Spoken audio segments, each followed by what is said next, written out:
Hello, everybody, and welcome back to a brand new Red Eagle Politics Election Night live stream. Make sure you guys hit that like button down below. Subscribe to the channel if you guys are new or have not yet subscribed. And we have a lot to get to tonight. We have primaries in South Carolina. We have primaries all across the board here. I mean, we've got them in the state of Maine coming up in about 30 minutes. Nevada will be later tonight. North Dakota exists as well, although there's not really any competitive races, at least not any expected to be that competitive. So without further ado, we will get started. Make sure you guys hit that like button. Let's see, we're not to 100 yet, but we'll get there. We will start the stream on 100 likes. We're currently at 53. But regardless, it does seem as if you do have this primary going on. Lindsey Graham, he's leading as it stands now, but there's very few votes in. And then the governor's primary is also going to be very interesting because there's so many votes going so many different ways to so many different candidates. It's kind of too early to tell what the end result's going to be. But we're 7 likes away. We have 215 people in live chat. So we are going to find out. We're going to find out what goes on tonight in South Carolina. Lindsey Graham, the most vulnerable remaining incumbent senator, but he has been endorsed by Trump, has a well-funded challenger for the first time in a while. But so far, he's taken care of business, 50% for a runoff. So without further ado, I'm here, I'm real, and we have a lot to get to. So we'll be on for probably a while, probably a few hours. So to keep the conversation going, I encourage you guys to send in super chats as well. We have a goal. If you want me to stay on till Nevada, we got to get 15 yellow or above. Let's see if we can do that. Chance we end up staying on anyways, but to guarantee it, to lock it in, that's what's going to happen. But South Carolina, Democrats, they're backing Annie Andrews by a solid margin. Lindsey Graham, what's he going to get? Now, we can compare the results to 2020 because this county right here, he's at 54. 2020, he was at 73. So that's actually a big underperformance. We don't know if it's going to end that way, but yeah, we will have to see. We will have to see what's going to happen there. But it doesn't seem like he's really at risk of losing everything. It just seems as if he's just there. So we'll have to see. He's in many counties at 74, 69%, but some counties he's a bit under. We'll see what happens. Can he be held under 60? That is also a big thing because there was always a chance, but he spent a lot of money, and there's a lot of portions of the state that are not fully in yet. So we don't have a full gauge of where he'll be at. Some people will not be happy with this result. Some people will say, well, Mark Lynch was somebody who could have even been worse. Other people will say it was expected. Some people will complain about it being unexpected. Again, I think if he had a more strong challenger than Mark Lynch, I think that Lindsey Graham would have possibly been in trouble, even with the Trump endorsement. They didn't like the polling, they didn't like what they saw. But when you look at the totals there, when you look at the margins in some of these counties, you kind of can see that he's bled some support, but he's holding his own in terms of what's in. Now the governorship is more interesting. Now, top 2 is all that matters here. But so far, Nancy Mace is, oh my goodness. Yeah, she's enjoying last place when it comes down to people that people have actually heard of. And she went up a little bit, but yeah, I mean, that's brutal. Rom Reddy caught up a bit in that drop, but still, let's see, because they put in a lot more votes. We'll go back to the Senate race in South Carolina, where Lindsey Graham is once again above 65%. He is cleaning up in Horry County, and I believe the Horry County commissioner's running in that race against Graham. He's at 5%, so you kind of see that there. You have these also ran candidates, and Mark Lynch is down there at 22%. That is brutal. That's insane. And we'll see what happens. But It's like I think there's a chance when it comes down to Lindsey in terms of the chance that he gets above 65. It's there. It is absolutely there. That I think could be intriguing to see what happens as the night goes on. Last time he got 78 in that county, but it's just interesting to see what happens because you still have him in some counties. He's at like the Appalachian part. He's doing very poorly, which he lagged behind a bit in a lot of these counties like Greenville. He was at 47. He was below 50% runoff territory in 2020, but so far in Oconee, he's behind. But in some of these other counties, he's putting up big numbers, but it's still early on. He's at 65%. So we'll see. We'll see what happens, guys. 480 live viewers. Make sure you guys like the stream down below. Make sure that you guys also subscribe if you haven't yet subscribed. We keep going back and forth around that 225 to 24K margin. So hit that subscribe button. Let's get over the hump. But let's see. Spring Bear for 250 says, why hasn't Trump gone after Thune more? I think it's because he still wants to get things done in the Senate, but it's a bit of a give and take because you don't want to be overly antagonistic, but you also want your agenda passed. And if Thune's not going to do that, Trump should be going scorched earth, as we know, and hopefully he continues to do so and ramp up those attacks where they're necessary. Johnny Heartdog is back for 10, saying, if you get time, I'd like to see a mock 2028 prediction between Trump and Obama. In reality, Obama the power behind the Democrats and Trump behind the Republicans. Well, we could do that. It just seems increasingly unlikely that Donald Trump will try to defy, or I should just say challenge, the 22nd Amendment and try to run for a third term. Seems a little bit less likely now than before that he would do that, but we will see. So Spring 91 Bear for 2 says they're playing It's Raining Men at Lindsey Graham's rally. Jack 9298 says we'll never understand why Trump supports Graham. Well, I think your answer is because he knows that Graham will fall in line with Trump's agenda. The problem is that Graham is always somebody who loves to carry water for Democrats. It's why he almost lost a primary during the Obama years, but he won. He's going to win this one, but he will have won 2 primaries in the Trump years because he plays the game correctly. When it comes down to it, he knew Trump was going to come back to the White House. He endorsed him in 2022, probably the first major establishment Republican endorsement that Trump got, especially early on in that primary. So again, it makes sense why Trump believes that he'll be good. I also think Trump needs to acknowledge that he's not going to be there forever. So the long term, I would say look elsewhere. But Mark Lynch is somebody who's praised Thomas Massie on his way out. He associates with grifters, and Trump doesn't like the Massie types either because they always will, purity spiral on the agenda. They won't pass viable legislation. They'll just obstruct, grandstand, etc. And that's why Trump hammered Mark Lynch quite a bit. And it's a big part of why Lindsey Graham is currently in a comfortable lead as it stands right now. So let's see. SaltSphere971 for 5 says, hey, Rep, hope all is well. It's ridiculous and crazy. There's a new set of primaries, and they're still counting California votes.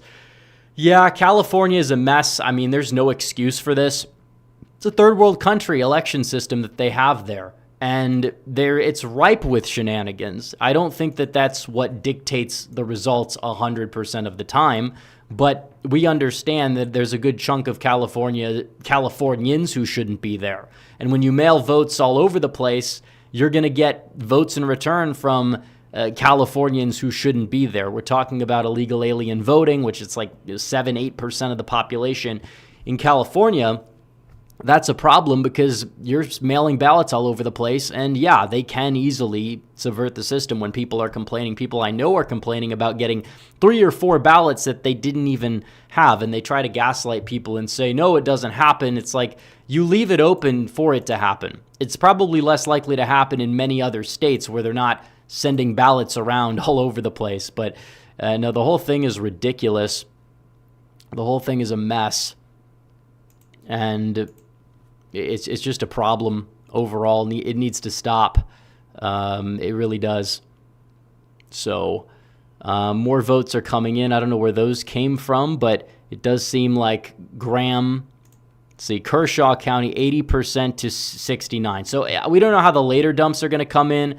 Charleston, he's at 66 in Charleston. He was at 76 last time.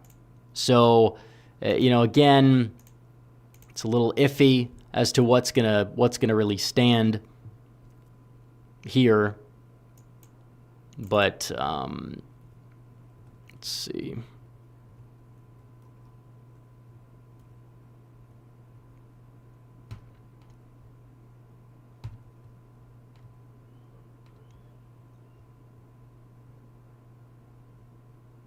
It does seem like, did we get more results in? We didn't. But just watching the margin of victory, the market currently has Graham's percent total at 62.7, which is up from 57.5 at the start of the evening. So you do see a little bit of an uptick in the markets for Graham right now. It's very evident he's going to win. The question is, by how much is he going to win? Hampton County, he's at 88. Hampton County, that's above, but again, very little vote total. Probably talking about like one precinct so far that's actually reporting. So again, it's a bit early. It's a bit early, but we will wait. We will wait a bit for sure. But let's check the super chats again. Salt Sphere. Oh, we did that one. So if you guys want to send in super chats, feel free. You guys know how to do it. The link is in the it's in the chat box down below. It's the $ feature. We will stay on for Nevada if we can get 15 yellow super chats. We already have one courtesy of the Johnny Heart Dog so far. But if you guys would like to contribute to the goal, feel free. But now Graham is a bit below because he has Cherokee County coming in, which Cherokee County, he's actually above, or no, he's not above. He's 6 points below the total. So he's 6 points below the total.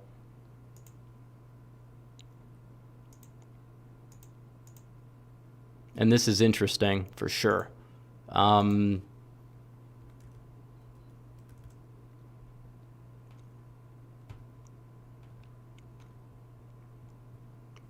So he is there. Now let's go to the governor's race because we don't want to spend all the time on the Senate race because I know people are here for multiple reasons. And Ram Reddy, he's not winning counties, but he is in third place. Nancy Mace is in fifth place. She had the most generational crash out of all generational crash outs. It was the most on-brand thing you could ever see Nancy Mace ever do. She's always been this diva who hops around the political compass, hops around when it comes to, does she support Trump? Does she not support Trump? Is she establishment? Is she anti-establishment? This is how she operates. Anyone who disagrees with her is a sexist. She's like a total feminist. She is one of the biggest grifters in the history of Congress, and I'm glad that her career ends tonight, and we can celebrate that because we're not the biggest fans, to say the least, of Nancy Mace. So we'll wait on the rest of the votes to come in, but you have Pamela Yvette, who Trump endorsed. That's what prompted the Mace crash out. And you have Ralph Norman. Will he do well in his district? It's possible. I don't know if he's going to catch up to Wilson. Ram Reddy in third place. He started a late campaign. If he started a campaign earlier, he might have been able to go out there and possibly do something, but we really haven't seen that quite yet. So regardless, let's check and let's see what's going on here. So back to the Senate race. More counties are coming in. And again, these are counties like Greenville. Graham did very poorly. Graham does very poor in the northwestern portion of the state. And you saw this. He didn't even get a majority of the vote in some of these counties. Spartanburg, he didn't. So that might lower the totals a bit. I don't know if he's going to get 65. He might not get to 65. We'll see. But for him to get to 60, I think he probably holds above 60. we'll see how the later vote dumps go in, because there's a lot of vote remaining. There's a lot of vote left. You can't really make enough of a determination right now. But so far, Graham is currently in a position of strength for his reelection, for better or worse, because, you can make a case that the main alternative in this race, at least the one that they didn't force out of the race early on, these establishment Republicans, and Bauer, the former lieutenant governor, serious candidate, could have won. They put the fake smears out there, and he lost. He was losing steam because of it, and Graham ended up going out there and winning. So I think that was when it was over. Similar thing with Ohio when they pushed out Yost for Vivek, which I think was a big mistake on part of the Ohio GOP, and they might pay with a governorship for that, just because you have a candidate who is not well known, is not well trusted by the base, and that's not a good thing. Now, South Carolina, it's not going to matter. You're probably going to have some sort of meltdown from a lot of the usual suspects tonight.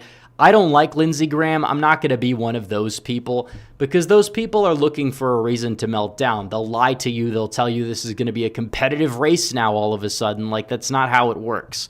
Lindsey Graham was on the same ballot as Donald Trump in 2020, and he underran him by 1 point against a well-funded challenger, and the reason why is because you had more votes go third party, but it was only 1%.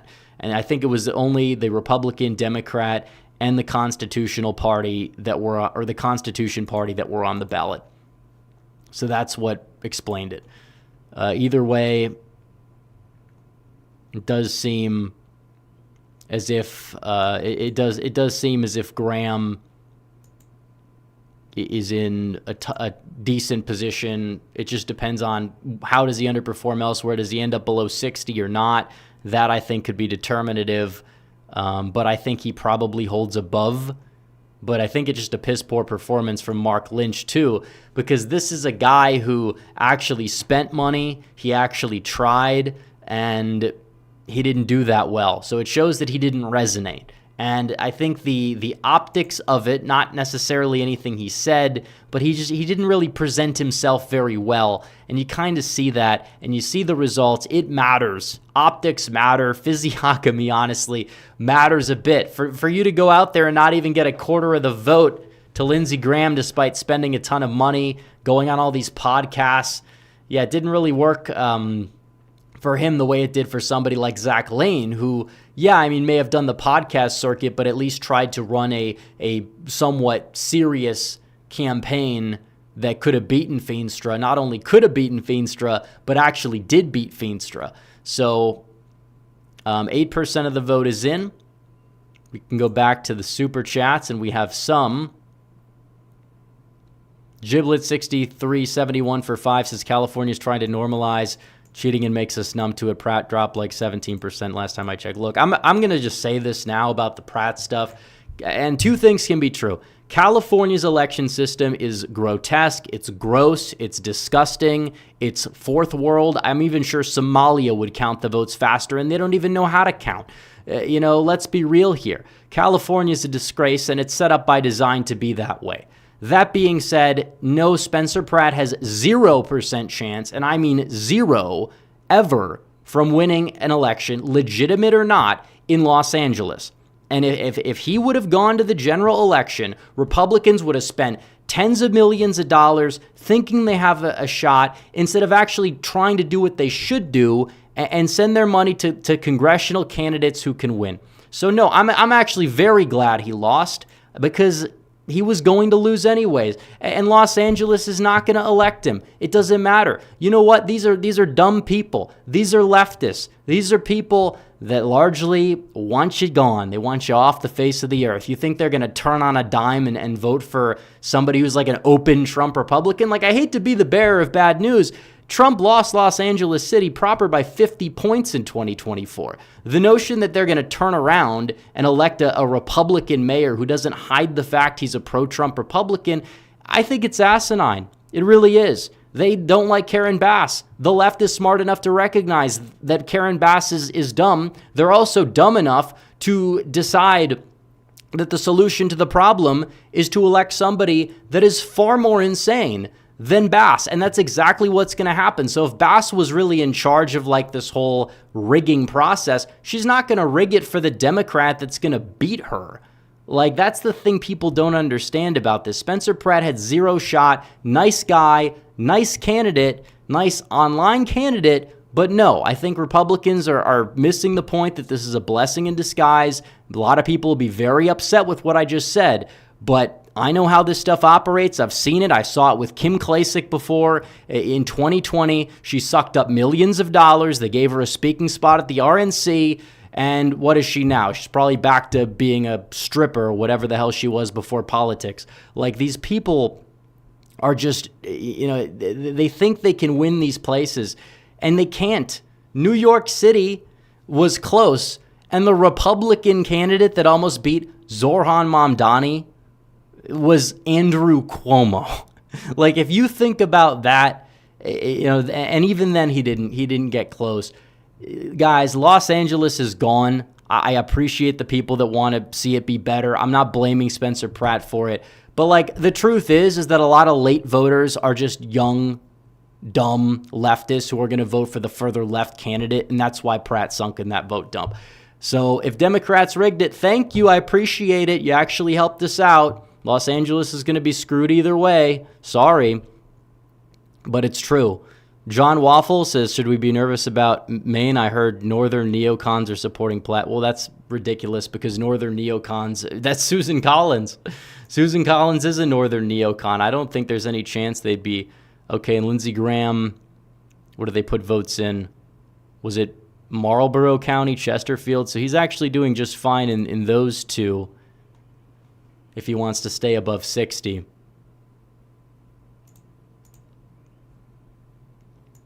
But we'll see. We will see. So,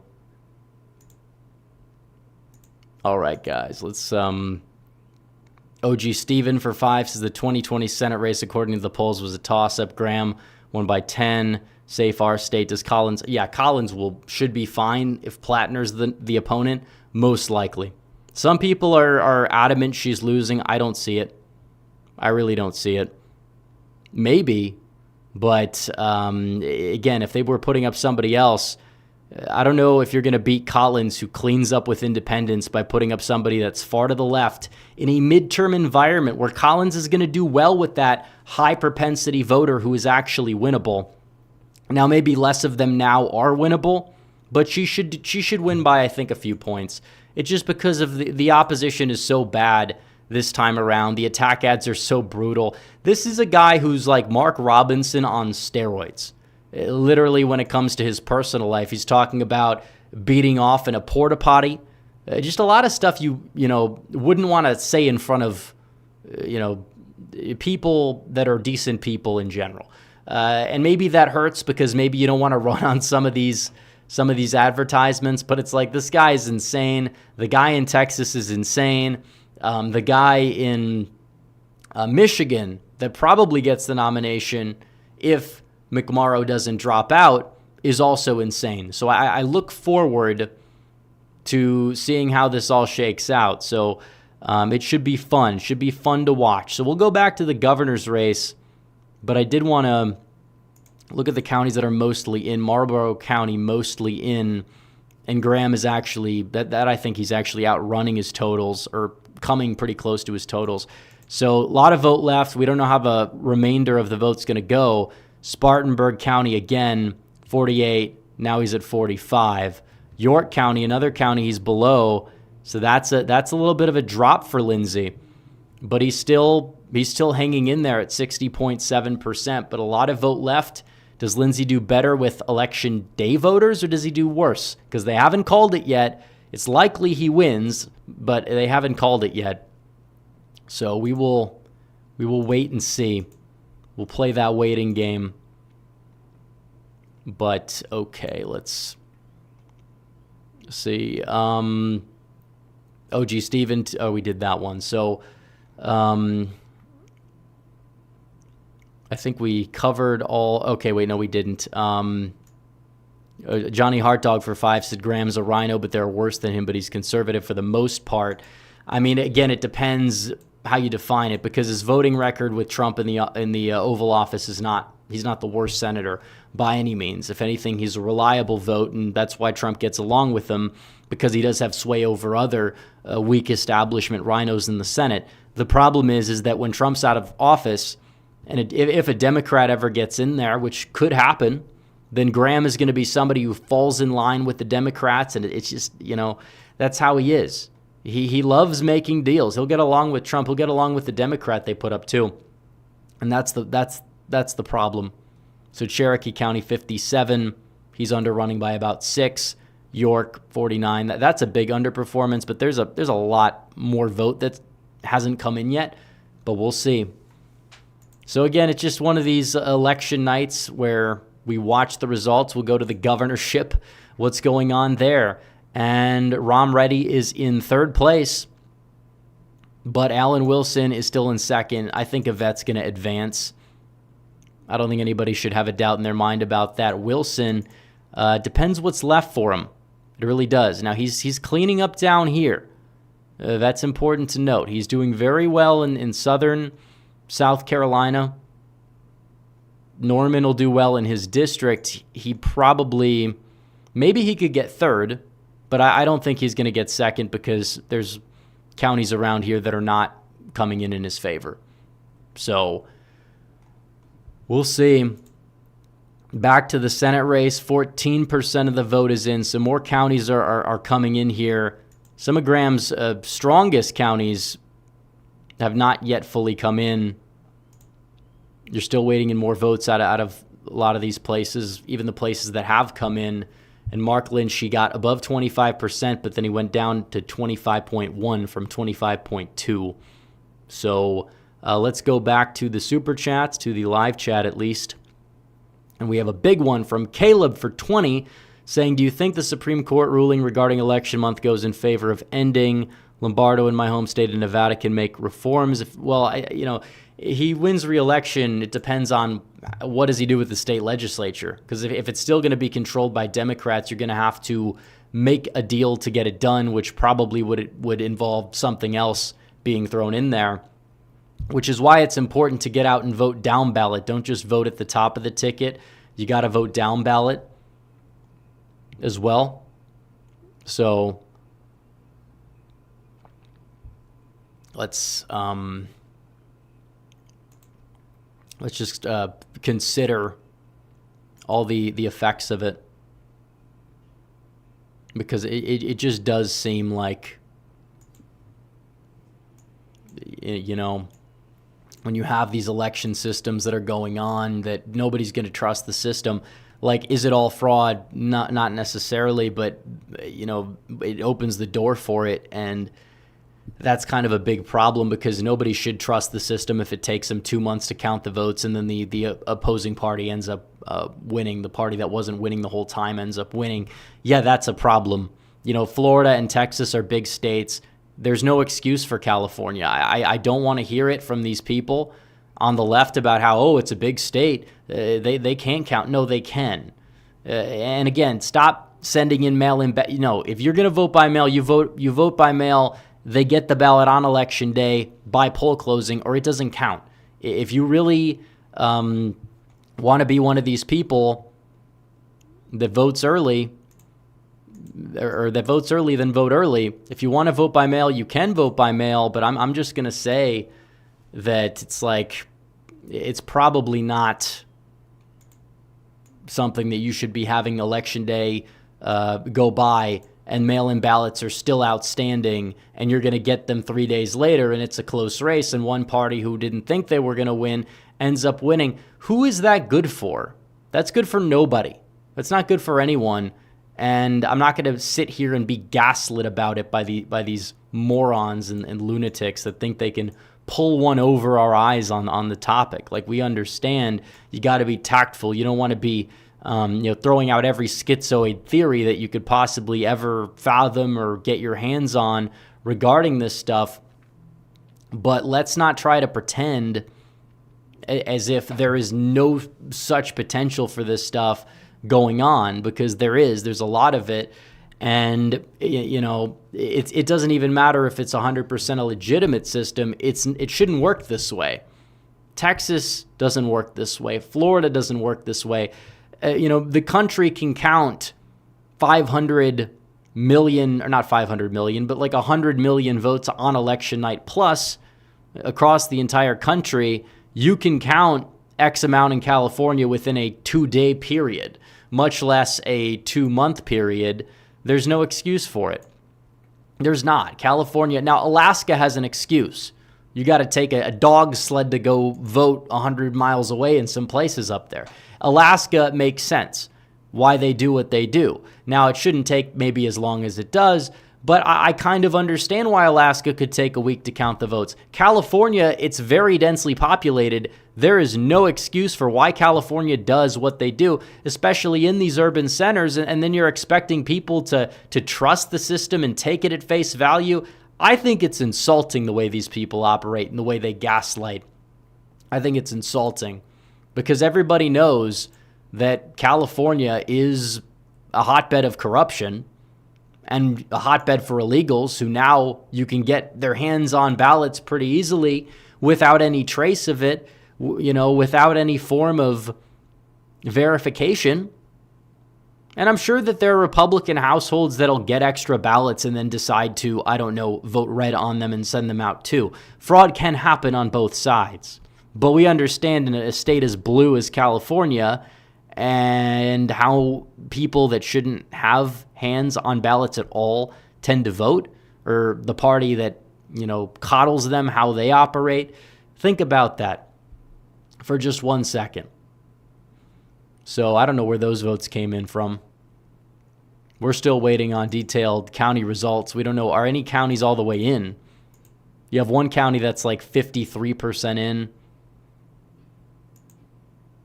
But the counties that are more in are more favorable to Graham.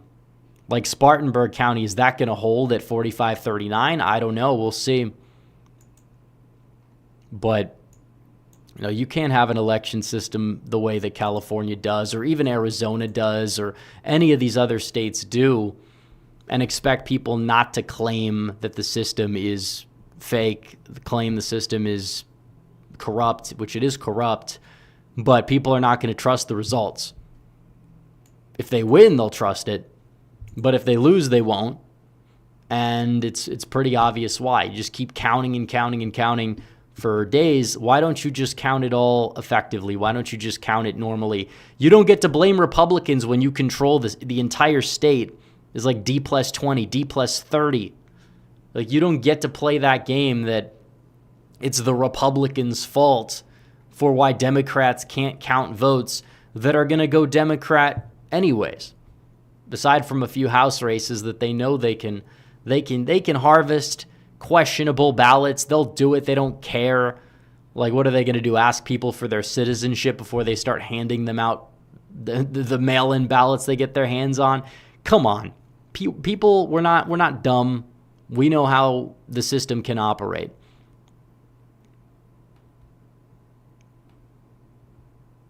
So, and nothing out of Maine. Susan Collins won her primary, but everybody else didn't make the ballot, which is probably not the worst thing because she's probably the only candidate capable of victory in the state of North Carolina.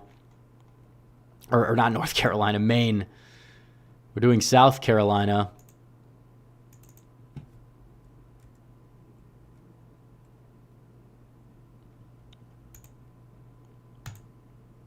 But let's see. We don't have any more updates quite yet. We'll go back to Maine, and then we'll go back to the governorship. And yep, it's becoming a two-way race between Pam Yvette and Alan Wilson. Nancy Mace is in a distant 5th place. Career over. Bye-bye. John Waffle for 5 says Supreme Court and AG need to start getting involved. Well, why would they? Or I guess the current AG and the current Supreme Court. Yeah, they should. But will they? Is the real question. Giblet for 20 says, wait a minute, people just vote on the top of the ticket and then conservatives complain. How could Trump get his agenda across with the right people? Because you have several things at play here. You'll have people that just are not your typical voter who knows how our processes for governance actually work, which is a problem. Yep, Greenville County dropped, and Graham is at 45. So he's not far behind his previous total. So, I don't know, will he get to 60? He could. It just depends. Depends on how the votes come in some of these other places. But I would probably wager that he does get to, given what's outstanding, I'd wager he gets to 50 or gets to 60.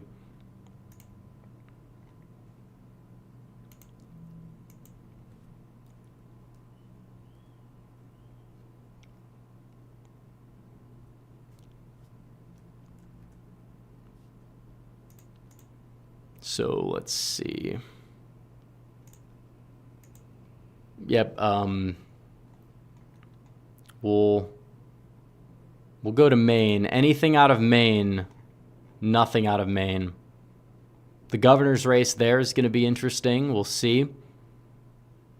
Bobby Charles seems to be poised to beat a member of the Bush family, but you never know.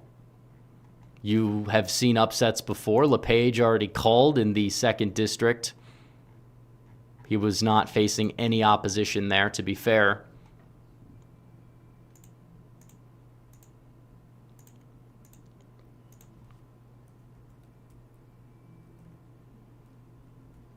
Let's see.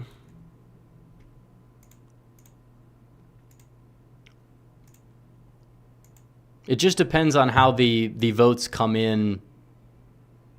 See, Graham is ticking up, but in terms of how people vote, you also have the people that say, why should I vote for Republicans? They're not going to do anything for me, and then ignore the legislative wins we've gotten under Trump. Also understand how the system actually works. Like, primaries matter. If you're not voting in a primary, I don't want to hear you complain about anything to do with the general election outcome if a Republican wins. And Democrats, like, they will stick together. The furthest left Democrats will still do this whole vote blue no matter who thing because they understand power in politics a lot better than some of the Republican base does when it comes to voting.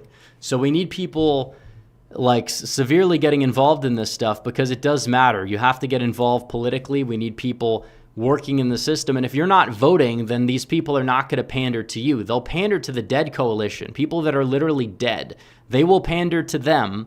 You're talking about your voters in 2004's coalition. A good 30, 40% of them are in the ground by now. That's just how life works. And then they wonder why, they're not building coalitions or winning elections, and they'll always try to blame the people trying to change that because that's how the Republican establishment works. They love losing. They do. And that's just how it goes. So let's check these counties. Any more counties that are almost all the way in? Seems like Graham lost ground in Marlborough County as more votes came in, but we'll see. He's holding steady, relatively speaking, I believe.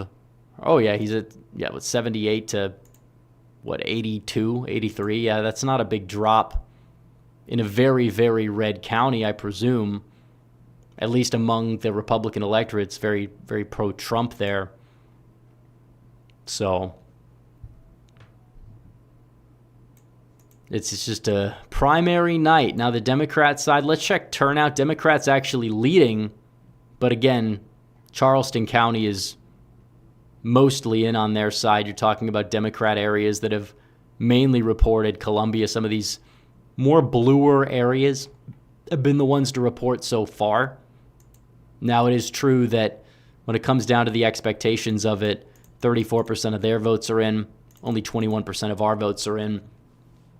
So Graham is at 58.8. Will he continue to gain, or will he drop? We'll find out as the night goes on. But it should be interesting nonetheless. So let's see. Let's go back to Maine. Anything in Maine, we're waiting. Is Graham Plattner going to underperform given the scandals, given the fact that he has a laundry list, a mountain of scandals, possible sexual abuse allegations we'll go with? Doesn't mean that people have to buy them entirely, but they haven't been used to get him out of the race. So it's interesting. Now, I don't know what the full lore is there. I don't think that there's a consistent account either. There are reports. But then also you find out the fact the guy's on Kick. Kick is, and not like Kick for streaming, Kick like the app from like 15 years ago. He's on that, which again, technically you're supposed to be 18 to use it, but nobody that uses that app is actually above the age of 18. That's why it gets called a quote-unquote predator's paradise.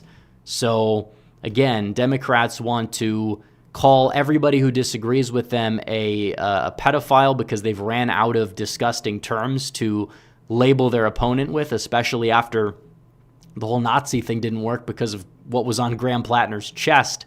So now they're trying to brand Republicans with a different label, and then Graham Plattner probably also fits the bill of that too. So again, he's a liability for them, and he probably will justify people that are apprehensive about somebody like a Ken Paxton in Texas to come home and vote for Ken Paxton in Texas because, again, if Democrats are backing Plattner, well, Republicans, they need to stick together and do the same thing and not be feckless and like actually understand how the game of politics is played. For once in recorded history, it would be a pretty good thing for them to do that. So, let's see.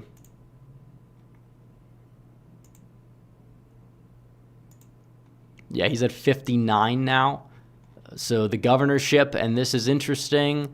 Norman winning some more counties. I think this is like suburban Charlotte, North Carolina on the southern side, and York County, which is Rock Hill. But I mean, not a lot of votes are in to see if Wilson's going to be able to take it off. Where's Reddy performing the best? Those, that district or that area is not fully in yet. There's more counties, so we'll see. We'll see what happens. But so far, 23% of the vote is in,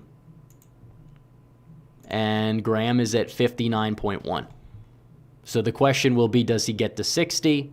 Does he not get to 60? How do the remainder of the votes in this portion end up going? Questions we need answered. But we have Maine, we have South Dakota. North Dakota, I believe most polls have closed, but is it like South Dakota where they won't count for an hour? Either way, Julie Federchak, very likely to win that primary. Nevada is going to close in almost 2 hours. So if you guys want me to stay on for Nevada, we need 12 more yellow super chats or above. So we will see. We will see what the final margins end up being here. We'll see how Nevada goes. There's a big primary in Nevada's 2nd district, which is the one in the northern portion of the state. Donald Trump endorsed America First patriot David Flippo, who is running against, as you can see this here, I think it's in one of these districts. Hold on. He's running against this guy, Settlemeyer, and a few other people.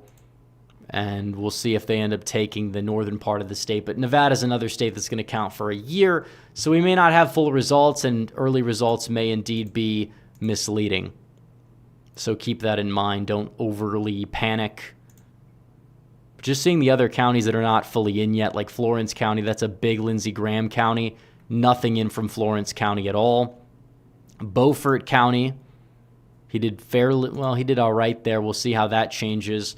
I don't know if him being pro-Trump even helps him there at this point, but I mean, compared to the others, he might clean up. Jasper, that one is 82%, so he's gonna. Yeah, I think he finishes over 60 if I had to guess. We'll just have to wait and see. But right now, the market has it at 58 is the over-under, which is interesting. So, yeah, and by the way, if Democrats in California wanted to specifically screw over the Republicans by altering the outcome of a race that was already practically decided, they'd have a golden opportunity to just make sure Steyer gets in second, and they didn't do that. So I do think that whatever they start counting is baked into the cake, and then maybe they can find, quote-unquote, find more.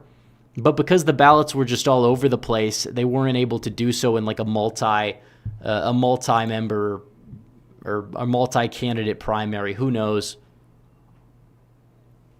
But it's intentional. The system's intentionally set up that way. It is true late mail was gonna go more Democrat if you watch the returns and the uptick. But again, we don't even know who's voting because you send ballots all over. The whole thing is ridiculous in California. But no, I don't think Los Angeles had any snowball's chance in hell at electing a Republican mayor in the general. And I think it actually, the fact that they don't have to deal with that election anymore is going to help Republicans and be a blessing in disguise. And some of the Pratt people might not like to hear that, but I mean, Los Angeles is Los Angeles. You're not going to see that city turn around and go the other way like that, especially in an environment like this. Like, I don't even know the last Republican mayor who won in Los Angeles. It has to be a long, long time. And it is corrupt, and the corruption's part of why. But, I mean, there's just a lot of liberals there. Demographics don't really benefit Republicans in that part of the country. So it's not, I mean, the California is definitely ripe with shenanigans. I just don't think that you could look at California and say it'd be red without them. Like, it might be redder, but it wouldn't be red. I think it would be, Trump would have fell short by 15 instead of like 21 or something like that. If you had an elections, even just an election system like Texas or Florida, where turnout might be a bit lower, but at least it's going to be probably more genuine. So Graham is at 59.2. We're still waiting on a lot more vote to pour in. Now he's up to 59.3. We'll go back to Maine. We have nothing in Maine. We don't want to go to Nevada yet. And the governor's race, not a lot's changed. We don't want to scroll too fast, but I want you guys to be... Yeah, can we see the numbers? Are the numbers blurry? Feel free to let me know if the numbers are blurry.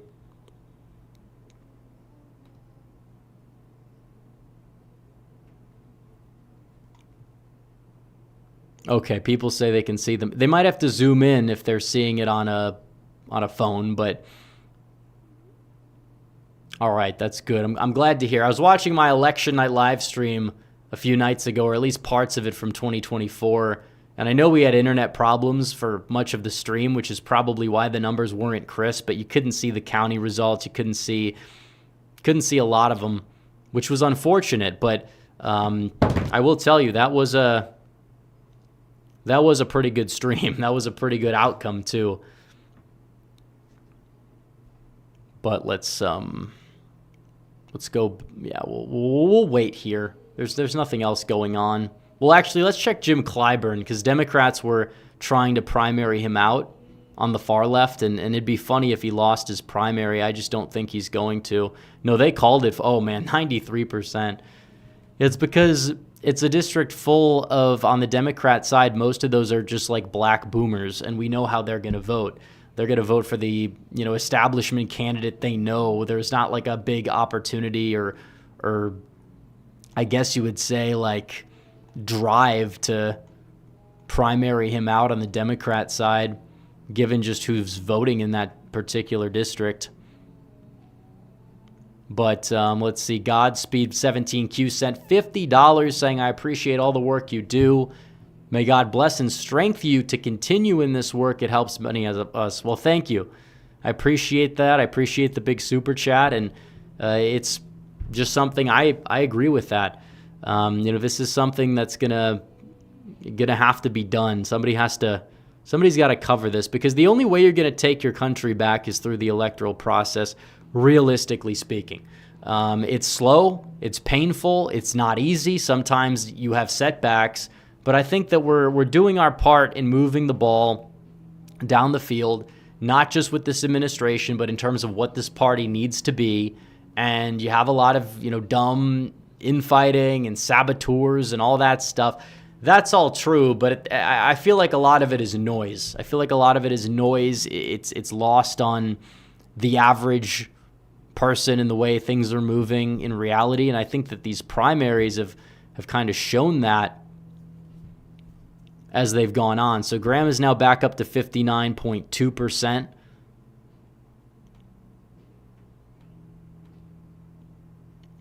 And so far, what is the over-under at for the vote total? They have it at 58.3, but that's up from what it was at before when some of the votes were dropped in. So again, it just depends what's remaining, depends how the election day vote goes to see if he gets to 60. Now he's at 59.1. But these, it seems like, again, Florence County, that's going to be probably big for Graham. He's at 64 in Beaufort, which is, again, 5 points lower, but it just depends how does the rest of the vote go. So John Waffle, H2P, 70 for 20, says the Republican Party will never be united with neocons and libertarians. I unfortunately have family members who hate Trump and said they'll vote for AOC. These people will never support the base. Well, I think that there needs to be, there's going to be a lot of infighting by nature because it is a bigger ideological tent. You have a lot of people who hate the left. You're going to have people that come in from all sorts of factions, and there's going to be infighting. It's like Trump in 2024, for the most part, ran a masterclass campaign when it came down to appeasing every single possible demographic in the process, uniting them to defeat the left. How do we do this in 2028? The whole point I'm making is the strategy is going to be different. It's not a lot of winning coalitions are never sustainable. Even Obama's coalition was not sustainable. Biden's coalition was a joke about how unstable it was, despite everyone gaslighting and saying that Trump would lose in 2024, and he didn't. So, there's a lot of ideological diversity. They hate the left, and that's a good thing. As to what the end game is to how to appease people, I think it's just to understand where the base is and to kind of play off of that in general. Because there's things that Trump can do where people that are more libertarian can like him. But again, when you have this online nonsensical divide, you kind of have a lot of libertarians just lose their mind even more so than they've already lost it. And yeah, it's not always a good thing. So 59.3 for Graham. A third of the vote is in. We're waiting on Florence County, Marion, Dillon counties. All three of these should be very strong counties for Graham. Jasper County, another one, not the biggest one, but he got 82% there last time. You're kind of seeing this divide, but it's like every county that's remaining is heavy. I believe even this one, Abbeville County, not a big one, but these are heavy counties in favor of Graham. We'll see if they put him above 60 when they come in. But let's go back to Maine, and we have nothing. So we're just sitting here. We're waiting. I don't know if they're delivering the votes by Caribou or what the deal is there. And Florence County comes in. 20% of the vote is in. Graham's at 74. But you notice something. There's a big dip in the votes you see compared to 2020's margins, believe it or not. I don't know what was driving engagement there that you saw. It was very, very high on the Republican side. And then, obviously, Republicans catching up to the Democrats, they're probably going to overtake them in total votes. But we'll see. But let's go back to the governor's races is there.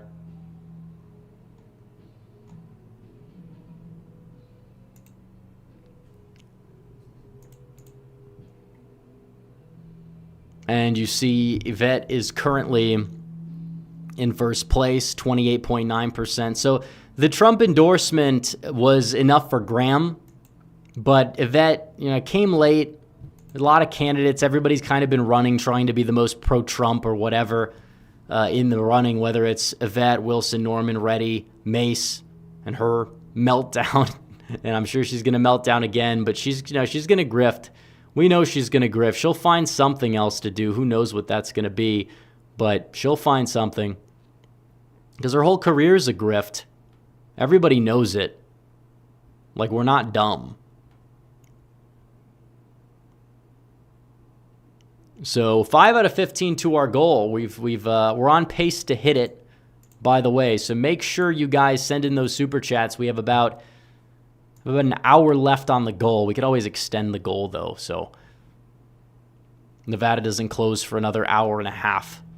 But feel free to send in super chats. We need 10 more so we can get to Nevada. So where did those votes come in from? That's a question I don't even know the answer to. But 32% is in. Graham's at 59.4.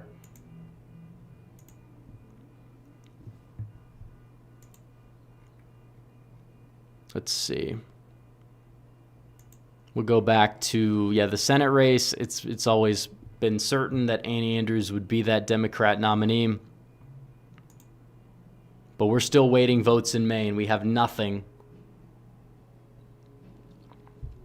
But we will see. Now, Janet Mills dropped out, but she didn't drop out. She suspended her campaign, so she's still on the ballot. She'll be eligible to receive votes. But by how many votes is she going to receive? That is an entirely different question. So 33% of the vote is in. Graham at 59.4, Lynch at 26.8. Question is, does Graham go up or does he go down? That's something we have yet to see how that's going to shake out. But let's see. We have how many people in chat? We have 825. I'm sure we'll get more when Maine comes in, because it's still kind of the early portion with South Carolina. So Graham went up with whatever just dropped. Let's see which counties are mostly all the way in, if any, so far. Let's see. Maine is ranked. Well, we're going to know regardless. It's not going to matter if it's ranked choice because I don't think anyone's getting to 50%. So Lee County is the one that's at Graham by 59, wherever Lee County may be. It is, I saw it. Yeah, right here. He's at 75. Last time was at 85. So that's a drop of about 10. But some of these other counties, he's held somewhat stronger. Chesterfield County, if we can find that one, it's 73% in. I can't. Williamsburg is as well. It's a smaller county. He's at 75. Last time he was at 88. But the big county shift is really what's going to drive this for sure. A county like Oconee, he's at 52. Last time he was at 73. So there is a drop-off for sure in Graham's support. We just, we'll just see how much that continues to drop. Red Whale 18 for 10 says redistricting is not over. But what makes me confident is that Democrats have to break up majority black districts in places like Illinois, New York, and New Jersey to effectively fight back. Good luck with that. Yeah, because the Black Caucus wants those people there. They don't want to have to represent districts that are probably going to be less blue and could even break in a dummy mander. But also there's the fact that you have these districts that they view it as, they might get primaried out by somebody who's not black, and there's going to be fewer black congressmen. And Democrats are kind of in a bind there because they kind of have died on the hill of the necessity for diversity. Although because this would hurt Democrat chances of winning, I would imagine that the obstacle wouldn't be entirely there, but if it's like we're not going to draw out every Republican in Illinois, maybe they'll leave one just so they can kind of mitigate that, because having a red vote sink in Southern Illinois would severely pad the margin for error for Democrats there. So we'll see.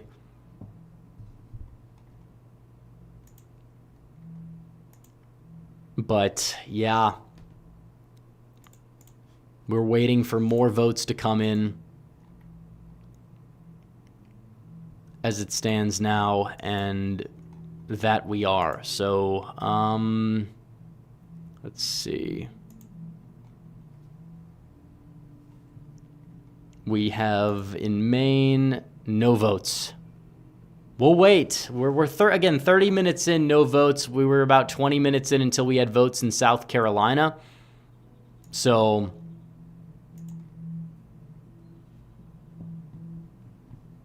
that would be a bit, I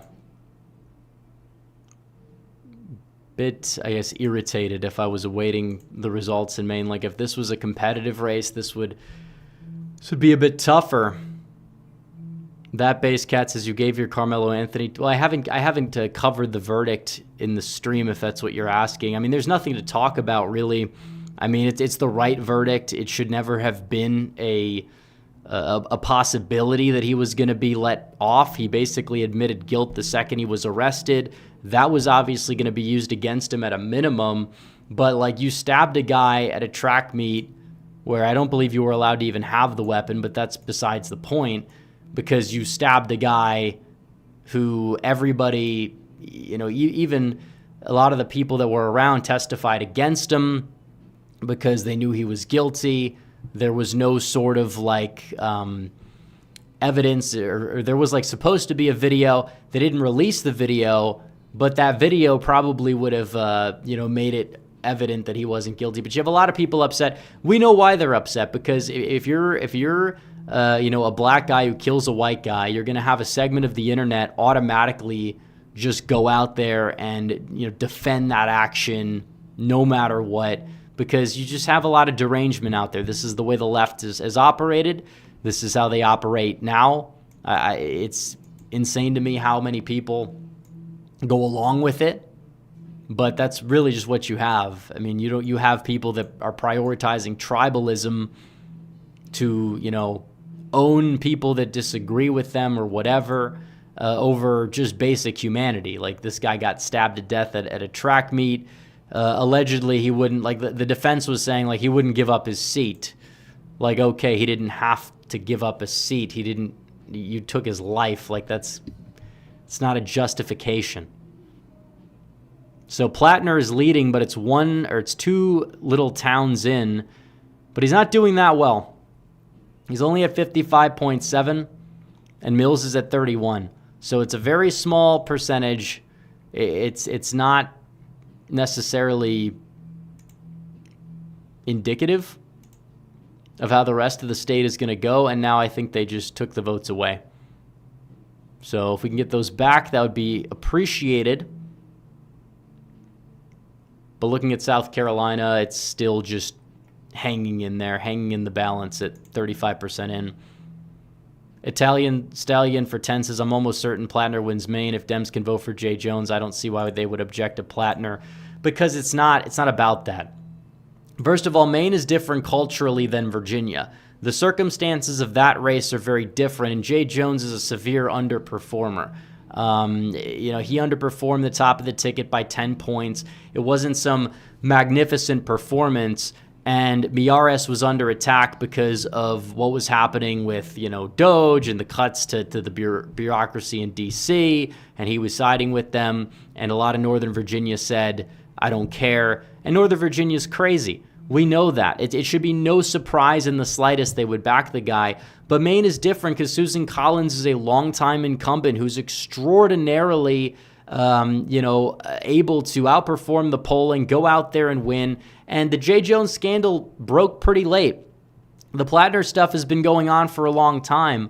And when you have a state with so many like true independents, far more than Georgia, even if they tend to vote Democrat, but they also have been voting for Susan Collins, that's going to bode well for Collins. So it's not a one-to-one.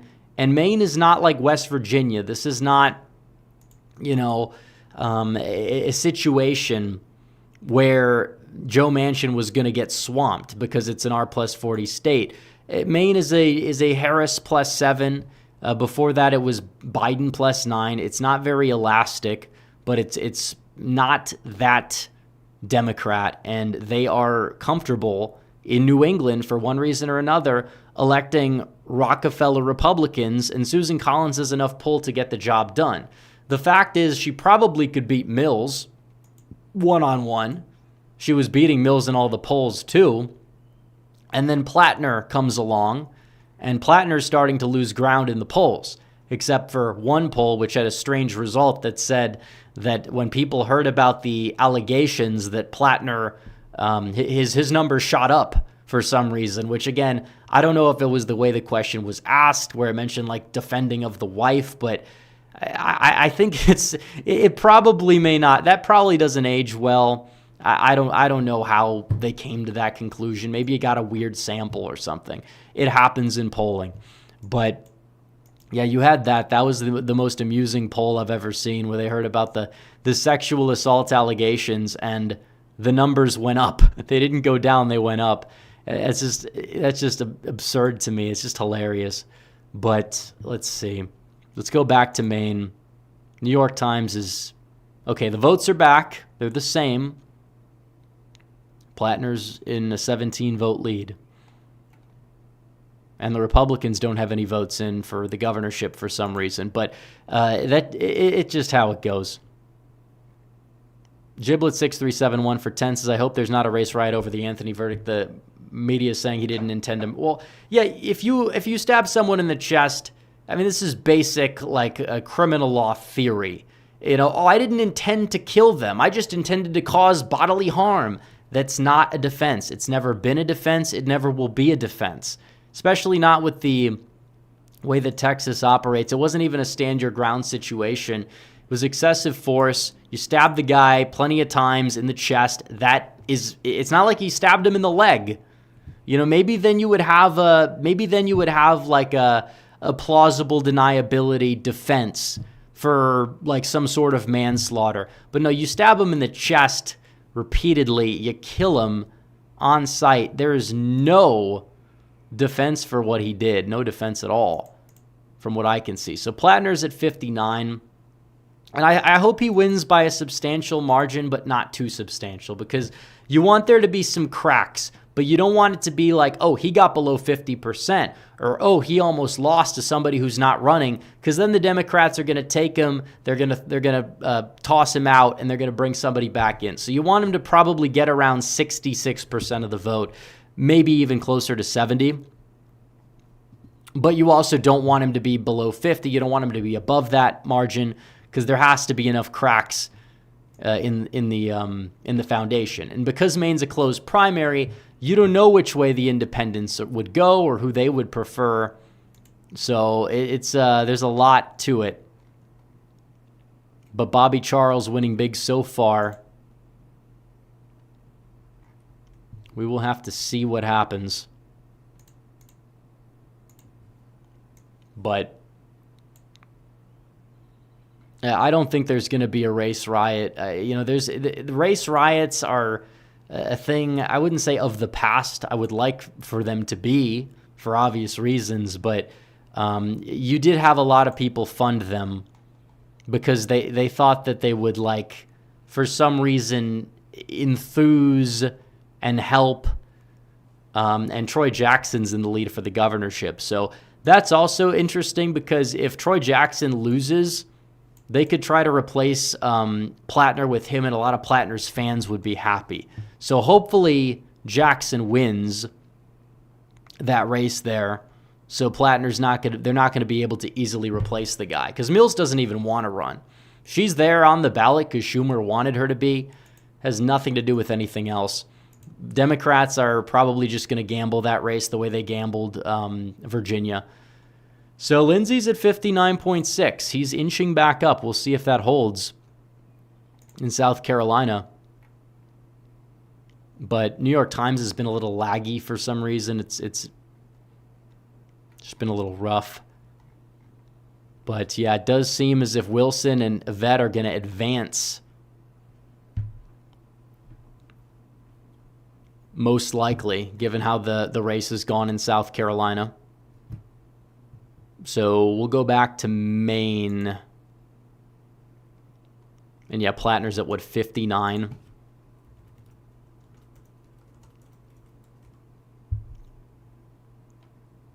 It's just crazy. Well, the markets still have his margin of victory. They say he's going to win by more than 50. He's up by 41. So I don't know. I don't know if he's going to win by more than 50. He's up by 39. Now, it just depends on what comes out of some of these places, because it's too early to really tell either way, I feel like, what his margin's going to be. As Graham actually inches closer to 60.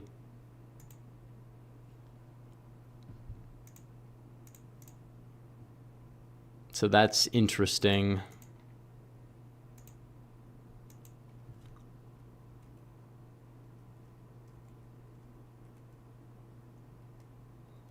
Let's see.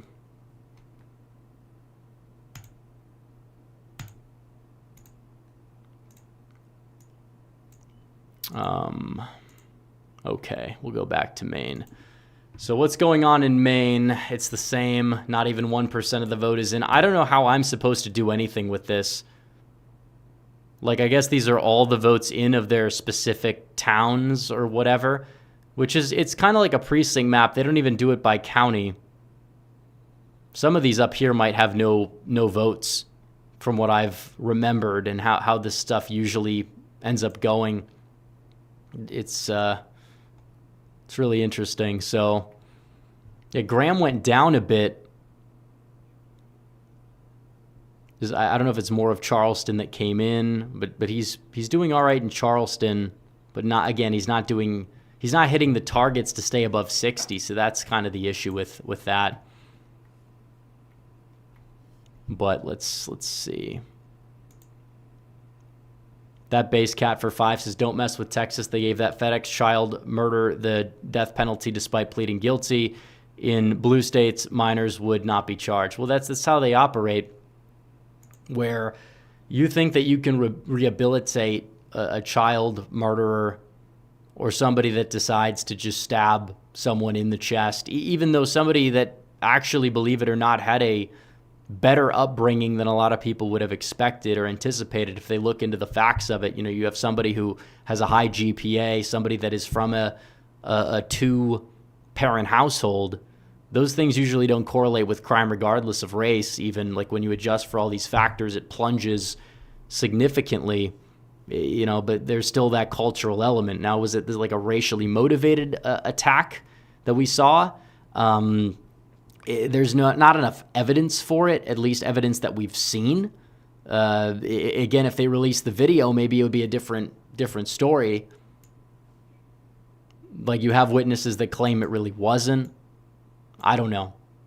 But that element of resentment is there. Riots or not, when you have like this massive community of outpouring support for somebody who like literally just killed a guy.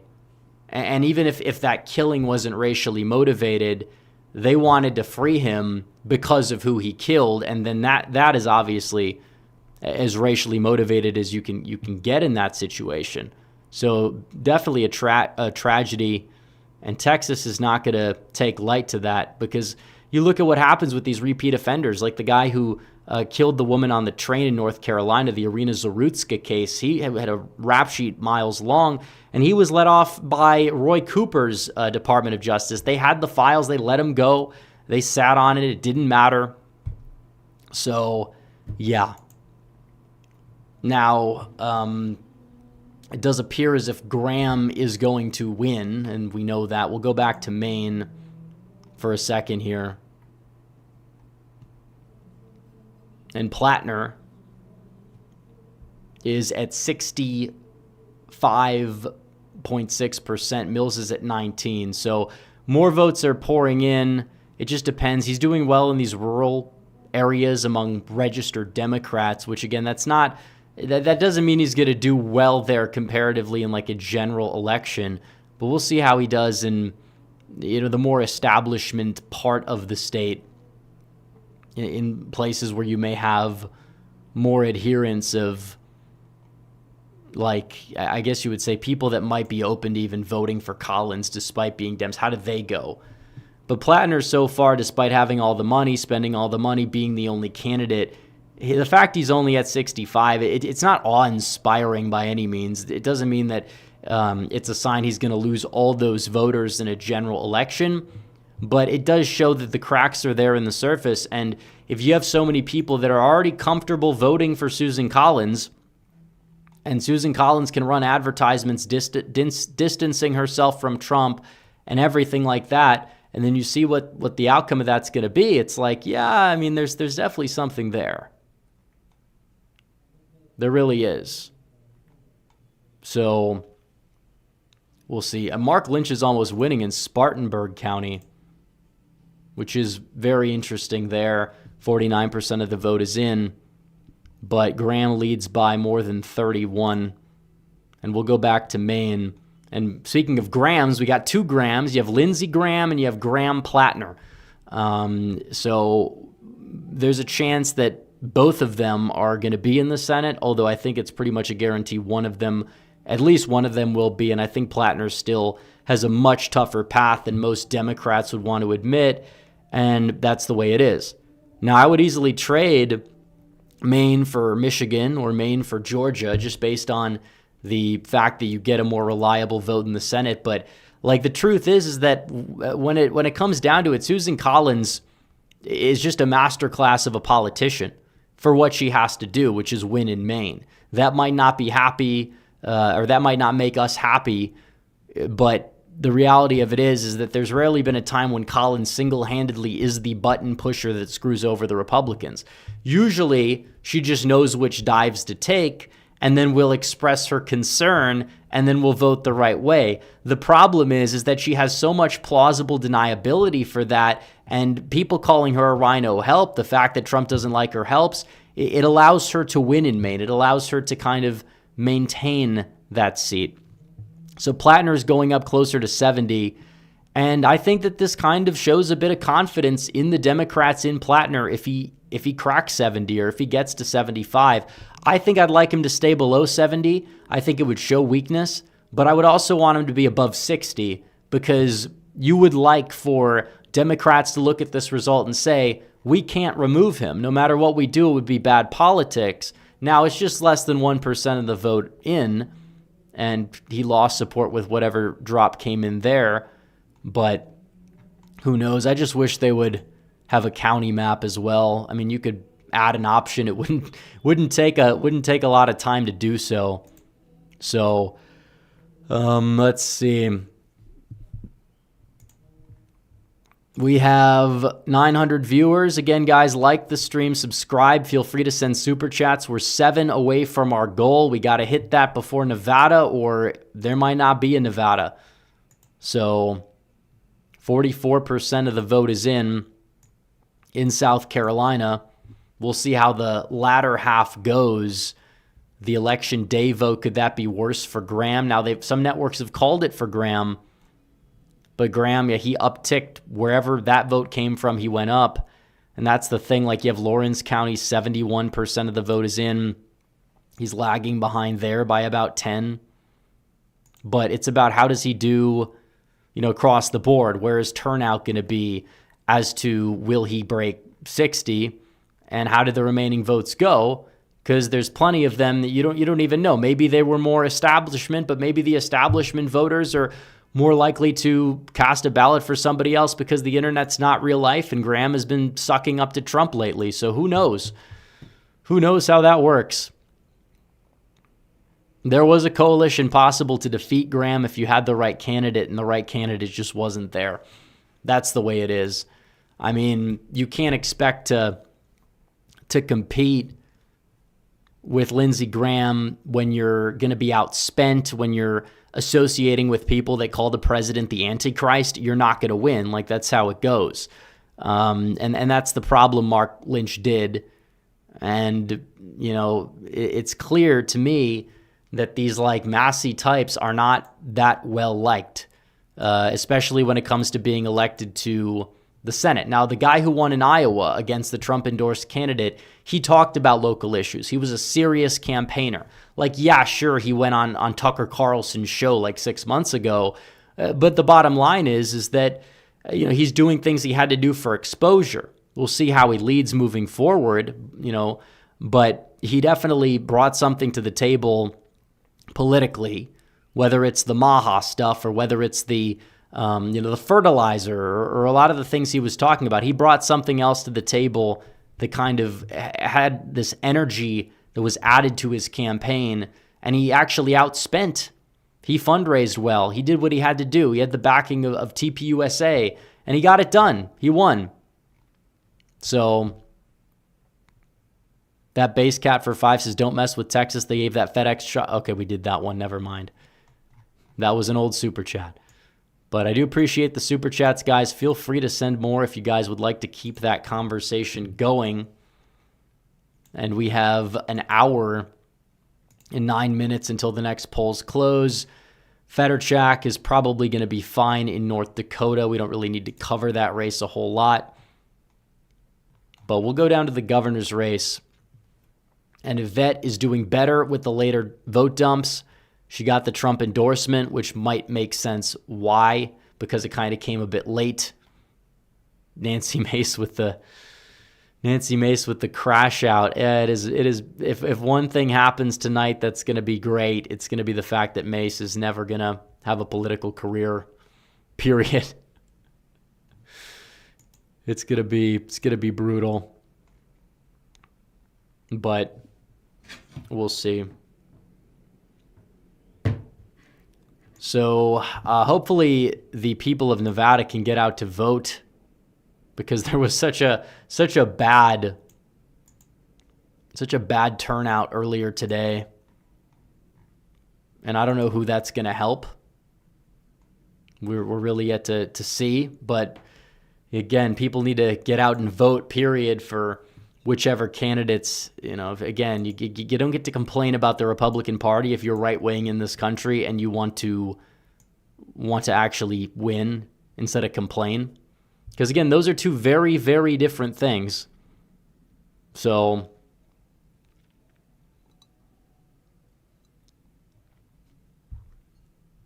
all right, let's go back to Maine. And so far, we hit 1% of the vote. That's an accomplishment. And Plattner leads. He's at 69%, 69.2 to be specific. Janet Mills is at 18. David Costello, also not in the race, is at 11. So about a third of Mainers are not the biggest fans of Plattner so far. In some of these other places like Otis, where all the votes are in, Plattner's at 54%. But he's also, you know, He won Westmanland by 2 votes, and that was the only vote drop there. So some of these other rural places, he's doing a bit better. And that's the thing. He's running a good campaign for what he needs to do here. He's gone to a lot of places. The problem is that, again, Collins, you talk about the ability of her to be resilient, and the scandals are going to make a lot of people just sour on Plattner to the point where it's not going to matter. Whatever voters he's able to meet might vote for him, but he's not going to realistically be able to do that with 50% of the state at large. And again, these are just Democrats. These aren't even independents that lean Democrat. This is a closed primary, not even semi-open, a closed primary. So you're going to have to wait and see. But let's go to anything for the governorship, or is it's still Charles by a lot? And the governorship on the Democrat side is so far relatively close. Yeah, Bobby Charles is in first place there.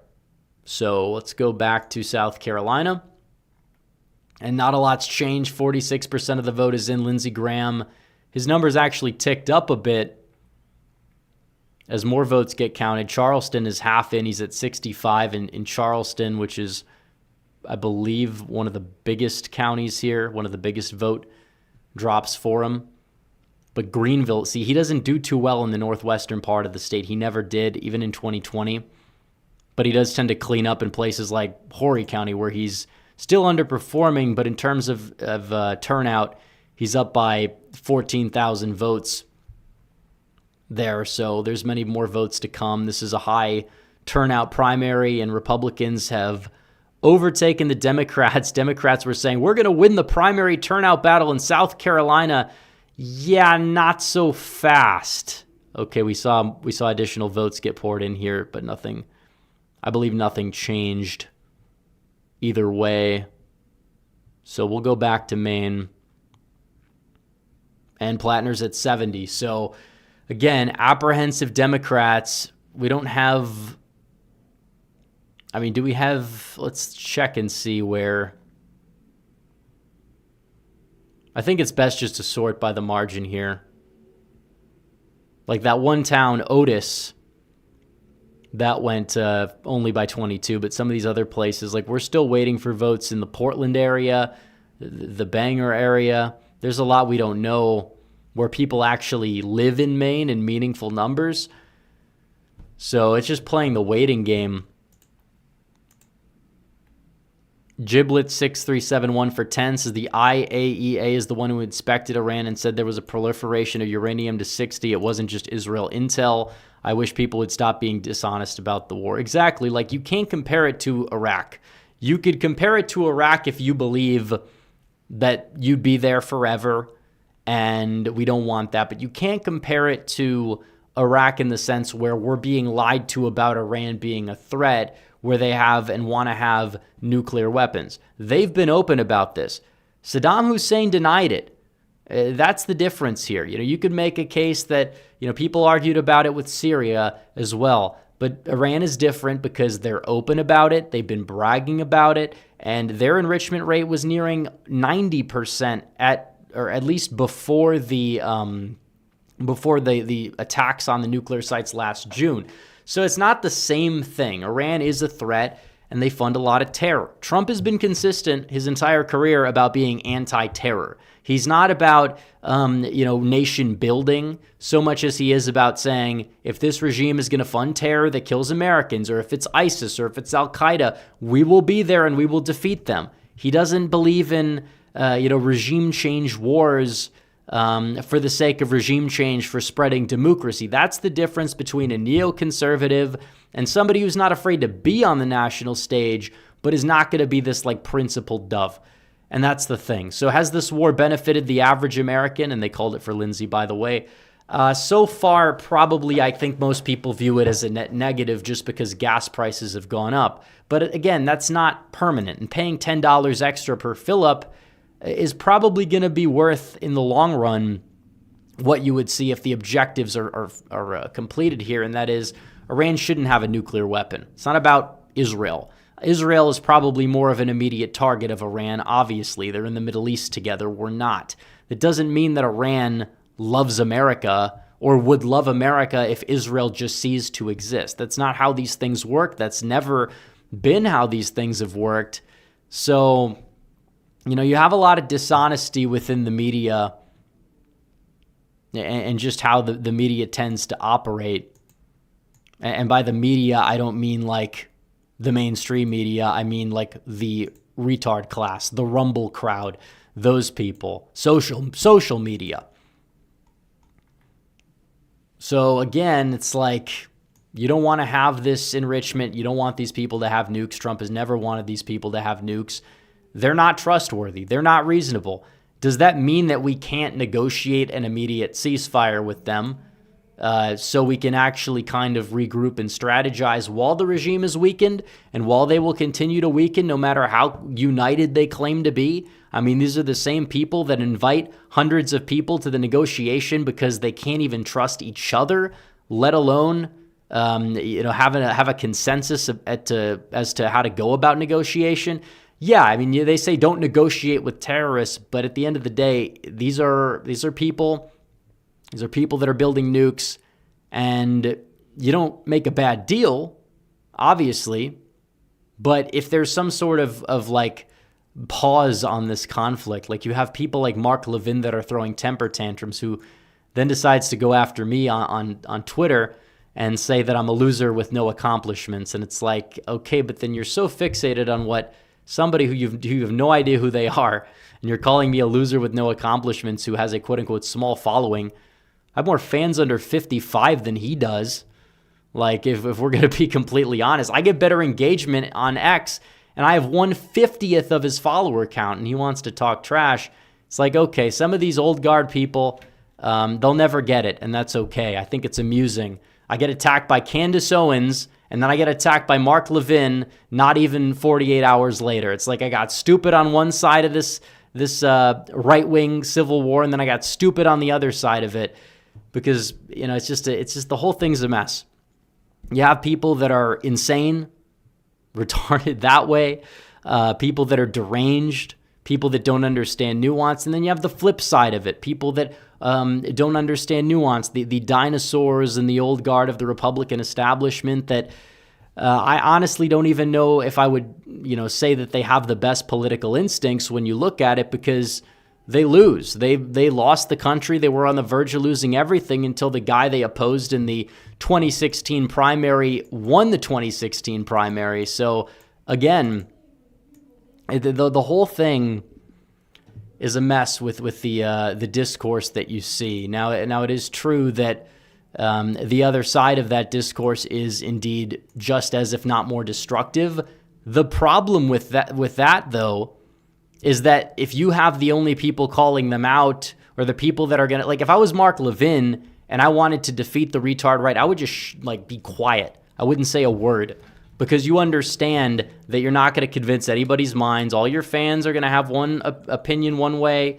The other people are going to have the opinion the other way. And then everybody in the middle has to pick and choose between people that are insufferable and devoid of nuance and people who are insufferable and devoid of nuance. And the left would love nothing more than to face both of them as the dichotomy. Because if actual, authentic, American nationalists, sensible, MAGA patriots don't have a seat at the table, what do you think is going to happen? What do you think would happen if that's the case? Like, these are serious questions, actual questions that do need actual answers.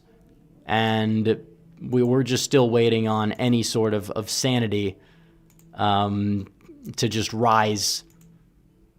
And that's why I do what I do. That's the way it goes.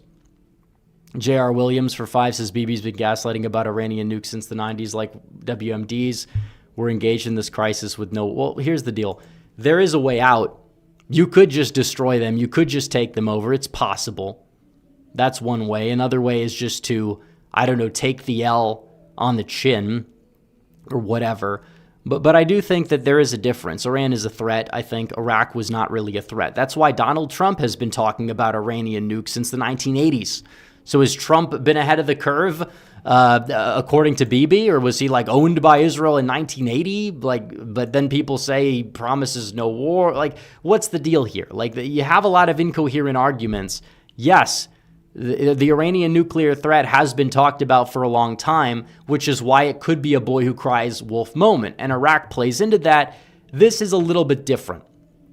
That regime is been a regime that has literally admitted to trying and taking out Donald Trump with terrorist cells in the United States because of the fact that he killed their general in term one who kills Americans. These are not people that are rational, that you can deal with in Iran very easily. Trump has tried to negotiate. Yeah, people mad that he wants to continue to negotiate. But again, it's different now because you're kicking their teeth in to the point where they have less leverage than before.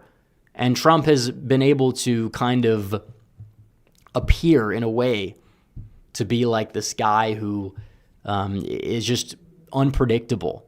This is a guy who says no wars, and then, you have still him saying, like, bomb the shit out of them, things like that. So there's a lot going on there for sure. There's a lot going on, a lot to cover. And Lindsey Graham is inching closer and closer to 60%. He could get there. I wouldn't be completely surprised.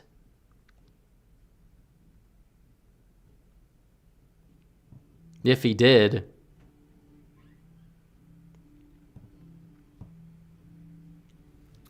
Let's see. That base cat says Cenk and Hassan banned from the UK. Yeah, not entirely surprising.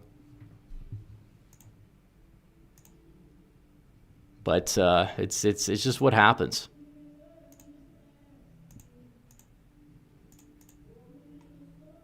Let's see. No new super chats. Let's go back to, okay, so Lindsey's at 58.7 now. He's ticked up a bit as more votes have come in.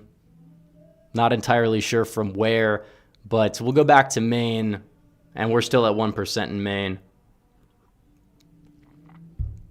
So, yeah, it's just playing the waiting game. It's also, it is tiresome.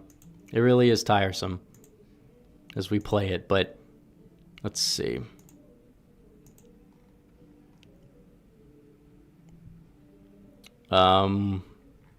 We could look in the regular live chat as well. Someone says you were upset when prices were higher under Biden. Now it's okay under Trump. Well, the rate of inflation is not as high. Now, expecting grocery prices, if the average grocery bill is $400, to expect it to drop to $300 is a bit naive. Now, is it rising as fast as it was despite tariffs and fears from that, and now with what's happened with Iran? No, it hasn't risen as much. Now, energy prices are going up as we speak, but they're actually going down because gas is going down a bit for now, but it's volatile, to be fair. So, I think when it comes down to prices, it was always a fool's errand to expect deflation. The thing that Trump can do is target specific things like he did with eggs, and that went down. Or he possibly could just make sure that wage growth outpaces inflation, which it has under Trump. It didn't under Biden. A lot of people aren't seeing it regardless. Like, that is also true. You have to understand that the economy is not viewed to be the best in the world. It's not what it was under Trump's first term.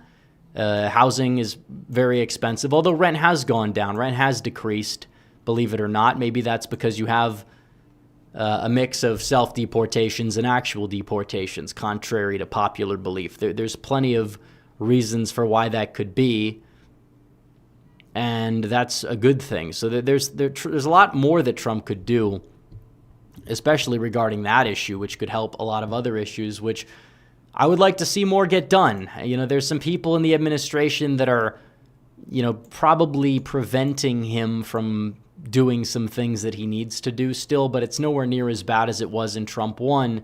You've gotten plenty of wins on the immigration front. On even when it came down to the economic front, taxes are going to be lower for most people, and the new cuts do benefit the middle class, working class, aside from the SALT deductions, which are not nearly as much as they were in the pre-2017 tax code, and those are set to sunset as well. And on top of it, you have much needed welfare reform the left has thrown a temper tantrum about, but they can't effectively run on it because what exactly are they going to say? And that's the thing. I haven't seen a coherent message from the Democrats this cycle. What are they running on? I've seen people run on the Epstein files like Sherrod Brown. That's not going to win a Senate race in Ohio. It's just really not. All they've done is own Trump. At least 2018, they had their issue, healthcare. 2022, it was abortion. What's the issue? Generic economic sentiment? I guess you would say the war, but a lot of Democrats are these establishment type of people that don't even fully oppose that war. So it's definitely a tough place to be in for the Democrats messaging-wise, because nobody knows where they're going to go from here. Nobody knows where they should go from here. What is the best form of messaging? They have no idea. So more votes are coming in as we speak there. Yeah, the Democrats Well, I thought that said platform. The Democrats' platform is now that the Knicks lost Game 3. Yeah, I mean, I see people tweeting about Trump looking tired from their government accounts. And it's like, okay, you're supposed to, this is supposed to be the party of decency or whatever. The left abandoning that could even hurt them. Maybe it doesn't entirely. But we're talking about with the inability to maintain consistency, or just this there is a segment of independents that don't like the hypocrisy. And also it's important to note that if they lean too much on 2025, that's going to bite them in the rear end, because Republicans leaned a lot in 2021 for why they would clean up in 2022. Didn't work. Even pre-Dobbs, they weren't polling that high in the generic ballot. People just saying, oh, it was just Dobbs. It's I don't know. Spartanburg County might flip. Graham is at 42.4. He leads by 45 votes there. And again, that's a 5-point difference from last time. So interesting. Let's go to Maine. Again, 1%. See, this is the problem. You're at 1% of the vote. Yeah, Graham Plattner's winning by a lot. That's true.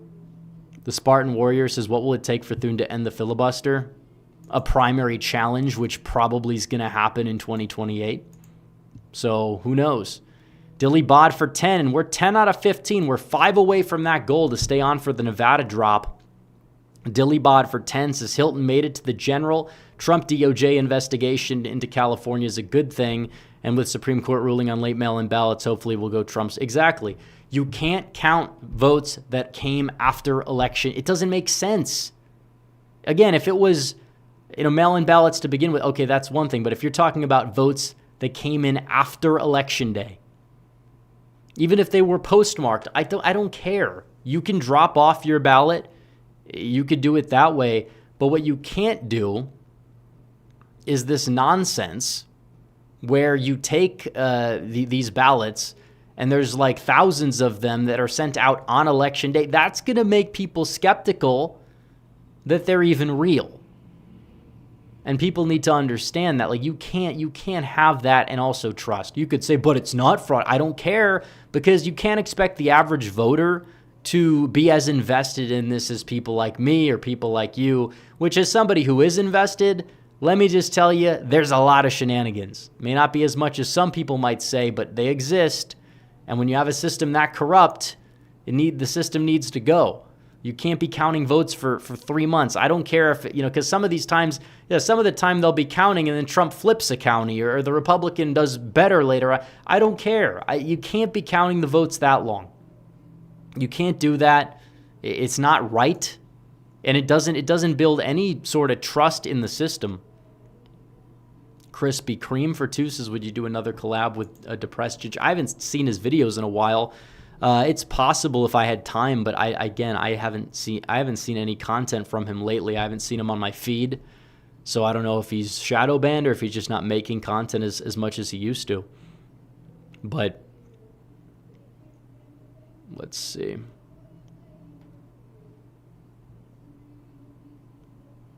Someone said inflation is... Well, yeah, I mean, inflation's kind of inevitable. You just want a low inflation rate. That's the main point. Inflation's going to exist.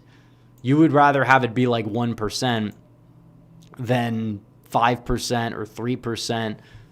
And we've seen it get as low as 2 point something under Trump. So it's a mixed... It's definitely... This administration economically, the results have been a very mixed bag so far, to say the least. And just the fact that before that you had such a negative result, yeah, a lot of it is still, baked into the cake. There's nothing Trump can do about it. But yeah, it will impact Republicans at the ballot box for sure.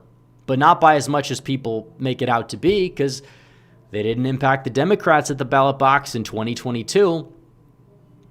And Republicans, again, I expect an electorate to be fairly similar, maybe with more enthused Dems, but like actual independents, I think a lot of them are just going to sit it out.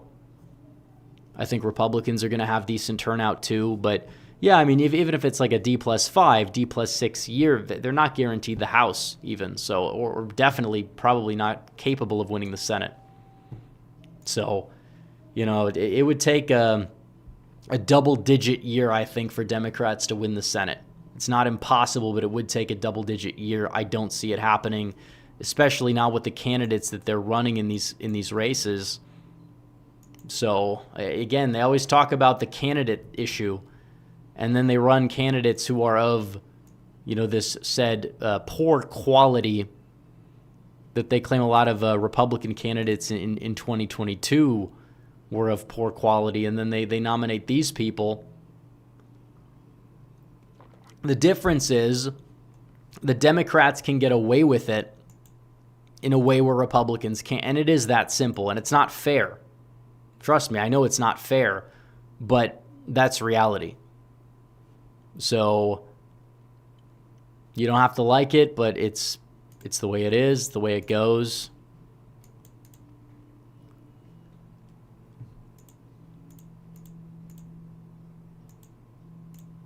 And that's it.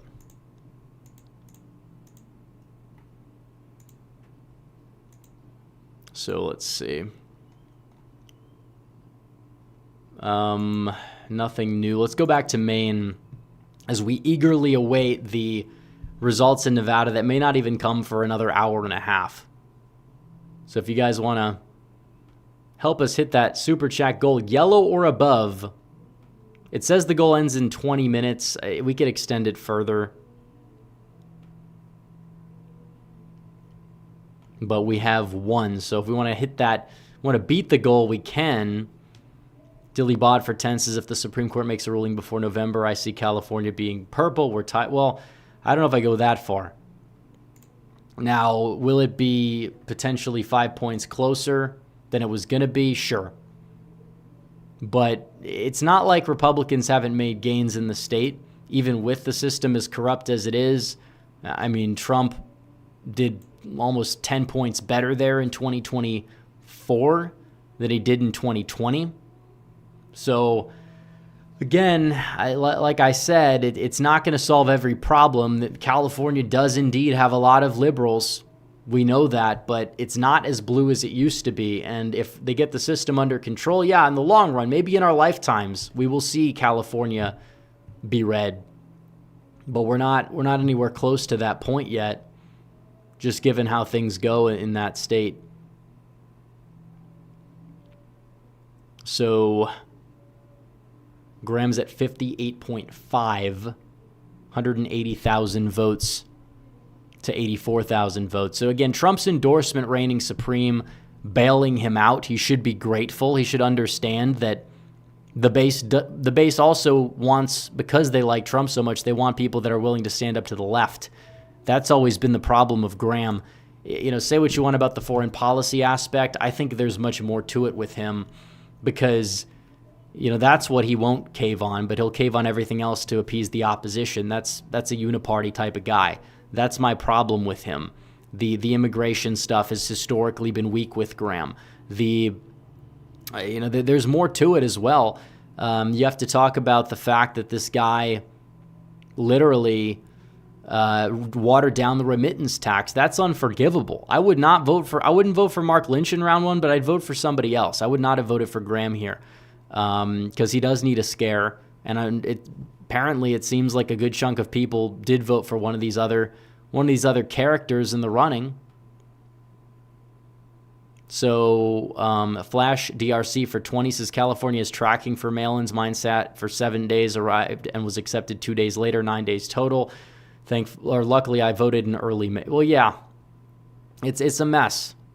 That system it needs to be cleaned up now. There's no excuse for it. I don't understand how people could sit there and gaslight themselves into believing that this is acceptable or that this is okay. But then the left believes that everything that should be unacceptable is perfectly fine and normal and rational. And it's just ridiculous. So more votes have come in. Seems like Graham is above 60 in every place except the Northwest, which has like the most votes. And he still leads, but he's not doing that well. But the rural counties, they came in heavily for him, which is interesting. But I guess this is like Appalachia or something where he's less liked. But yeah, I mean, you have people that get mailed multiple ballots, multiple people that I know have told me that. I mean, people voting for other people. This stuff happens, and it's just the door is wide open for all this stuff when you have this mass mail. Like, yeah, Utah has it. Oh, it's a red state. I don't care. I think that, again, their system is not as insane, but you shouldn't have a system that's as... if it takes that long to count the votes, then you should understand that people don't trust the system and they need to change it. But they don't have an incentive to. It's California. Democrats know it benefits them. They know Republicans will whine. They could just use that as an example to silence dissent by calling them conspiracy. Again, are there people that take things a bit far regarding these theories? Yes, absolutely.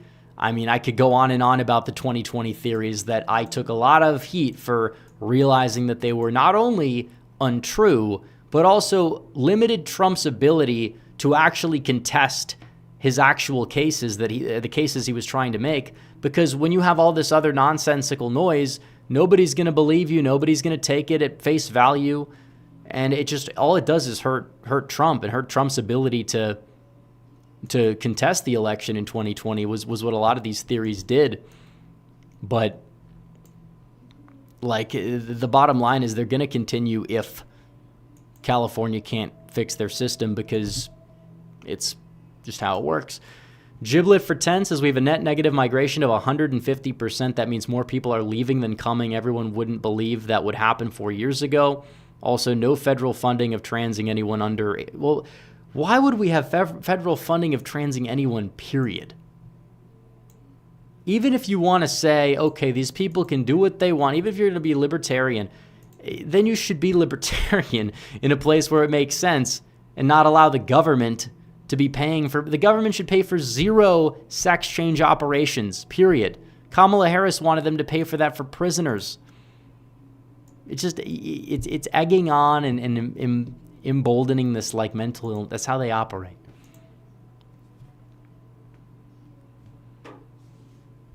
That's how they thrive.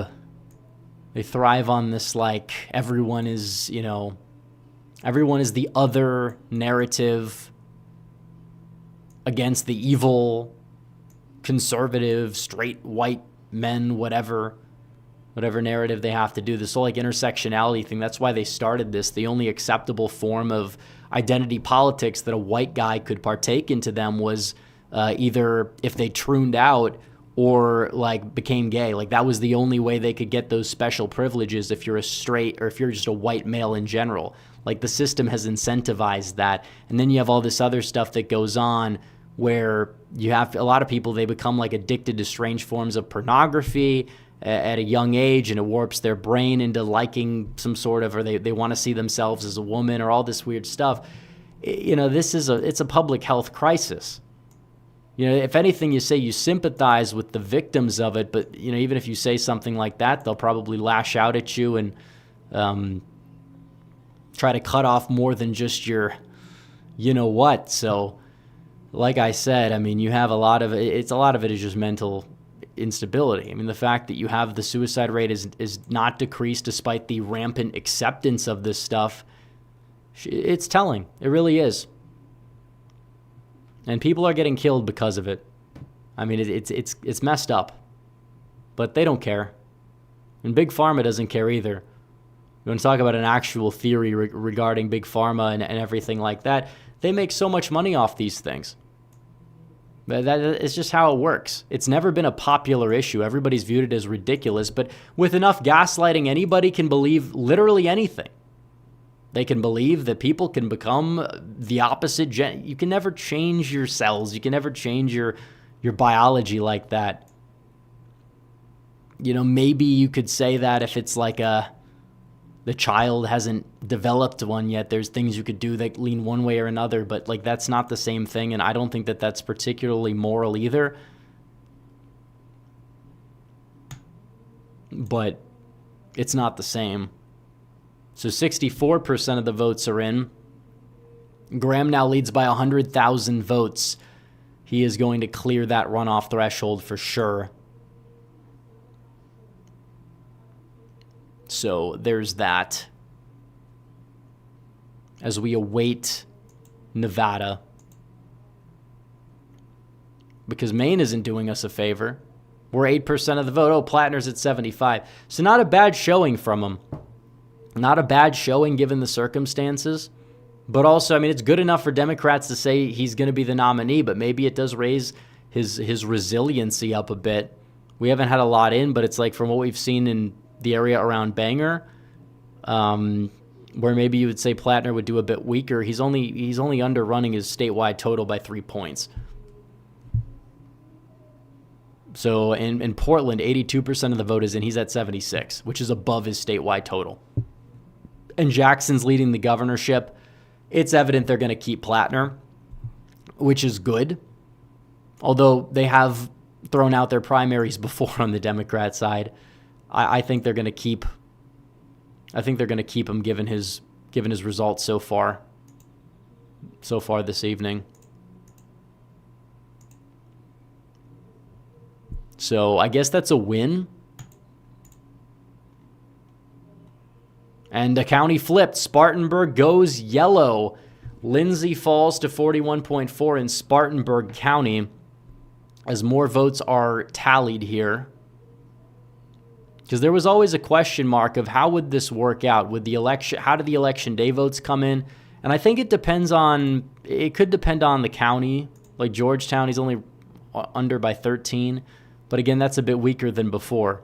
So the eastern part of the state, heavily for Graham. This part of the state, he's a little vulnerable. He's below the runoff threshold in some of these places. And even Mark Lynch is winning Spartanburg County.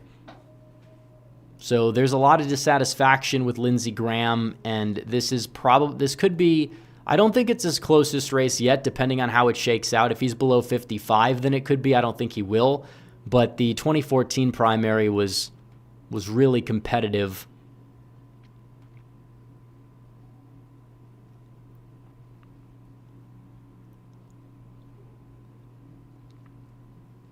Giblet 6371 says we have negative net migration of 150%. More people are leaving than coming. Everyone wouldn't believe that 4 years ago.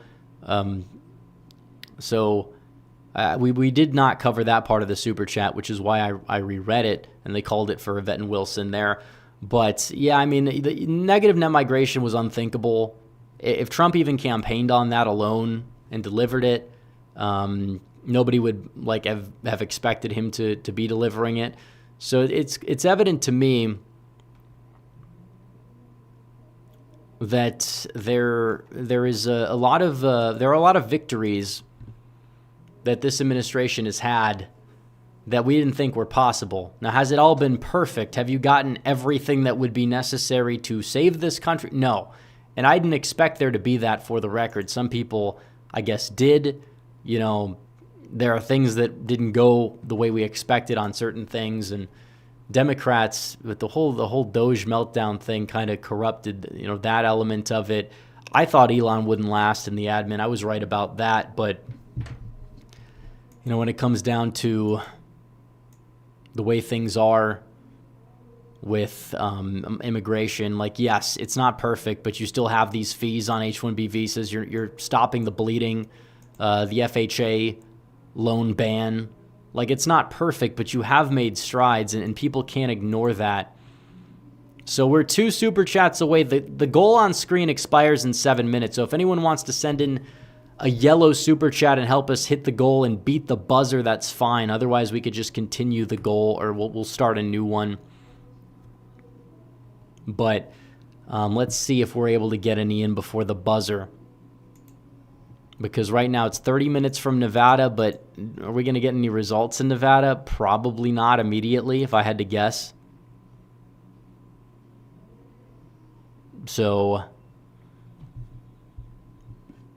let's see, Graham at 58.2.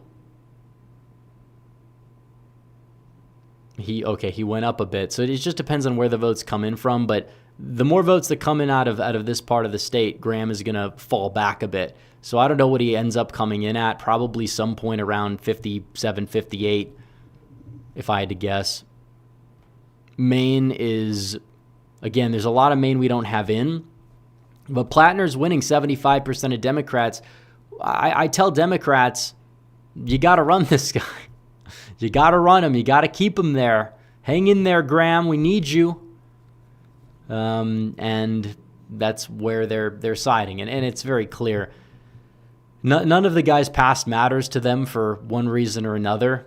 The question is, can he beat Susan Collins? And I think it's, again, with that past where it counts, when Collins has a big war chest and hasn't spent a lot of it already. Yeah, and she didn't have to use it on a primary. Because a lot of people said, oh, she might get primaried. It worked in her favor. Because now she didn't have to explain how she's actually Republican, which probably would hurt her in a general election.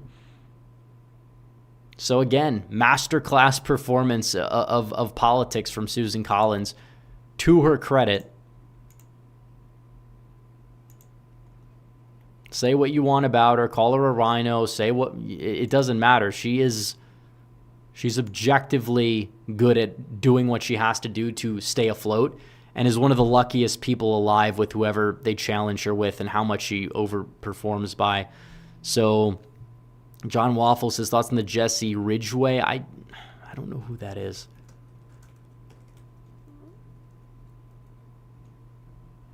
I don't know who that is. Oh, the Down, is that the Down syndrome thing people were talking about? I mean, people do that stuff. I'm not going to say it's good because it's not, but I never understood that argument though, because it's like they always say the kid's going to suffer, but the problem is I've never seen a Down syndrome kid who wasn't like the happiest kid ever. Like, I understand it's a high maintenance thing for the parents or whatever, but again, it happens. I wouldn't do something like that in that situation. I mean, and then brag about it. Like, even if you thought it was the right thing to do, even if, let's say, you're wrong, but you think it's right, why would you brag about it? That's the thing I don't understand about the pro-abortion crowd, is it's a grotesque thing in general. So the fact that these people are celebrating it, it's like, that's not something to be happy about. At worst, you could say you think it's a tragedy that's like necessary. I think that's a messed up way of looking at it, obviously, but nobody should feel good about that situation.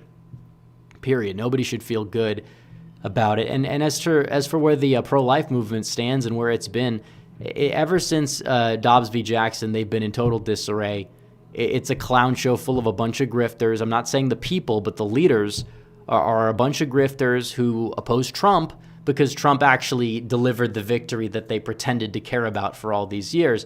So what's the messaging now? If they want messaging that wins, maybe you try to change public opinion. Maybe you try to pursue policies like restrictions where they can be in place electorally, while also trying to find a way to lower the overall number. If you actually cared about saving lives, you would try to lower the number. Just like murder is illegal. It still happens, but I want to pursue policies that lower the rate of murder. It's a good question. But, the movement's in disarray, and it's been an issue that the right has essentially been forced to concede entirely because they haven't found a messaging that can be a pro-life messaging that also remains electorally viable. Because I think you can have both. It just wouldn't involve a ban in either nationally or in swing states or even in like a state like Ohio, because that's just where the public opinion is right now. I think the way to change public opinion is gonna take some time to do that. It's not impossible, but it would take some time to do that. So, yeah, Graham is falling. He's falling below his totals in most counties here. You have 2 more that haven't come in yet, but there's not a lot of people there. So we're 1 minute and 43 seconds. Is anybody going to beat the buzzer with the goal? Anybody want to? We have 1,000 people, almost 781. 90 seconds for someone to beat the goal. We got to stay on till Nevada. Who's gonna do it? Who's it gonna be? We'll see.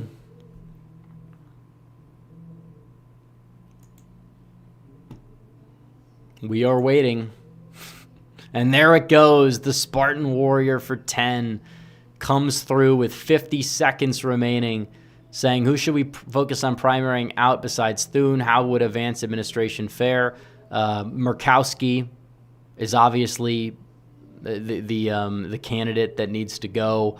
You also have Todd Young in Indiana. You have plenty of others, Boozman. Like, there's a lot of rhinos up for defeat, and Trump can go scorched earth with not bailing these people out because he doesn't have to. He won't need them. They owe him nothing. So he can endorse whoever the hell he wants. Tech, Geo490 for 5, thank you. But we hit the goal, and we're going to stream till Nevada, which could be another 90 minutes before we get any results in. But the polls do close in 24. Yeah, Graham fell even further, 57.7. As more votes come in, a lot of votes from like these, I guess you would say, the areas that were already kind of a bit skeptical of him last time. So, yeah, he's not really giving us an awe-inspiring performance right now. That I will say. I don't know where he's going to finish at. I think it'll be above 55, I would imagine. It's just 10-point underperformance in some of these places. Charleston, 78% is in 64. He was at 76. Yeah, I mean,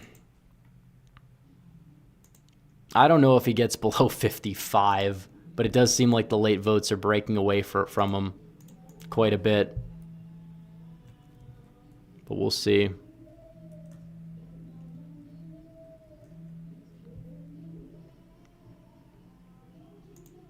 Let's, someone said Graham rigged the vote. Well, he rigged it with his money. He spends a lot of money. It's not like he's not controlling the counting.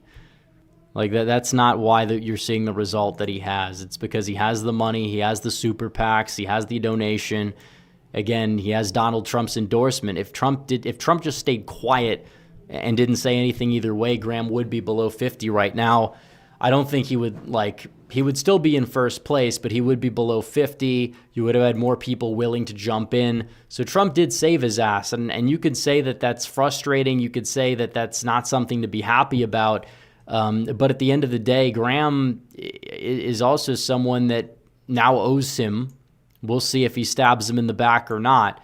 You know, it's playing with fire with these people when you have these friendships with the Lindsey Grahams of the world.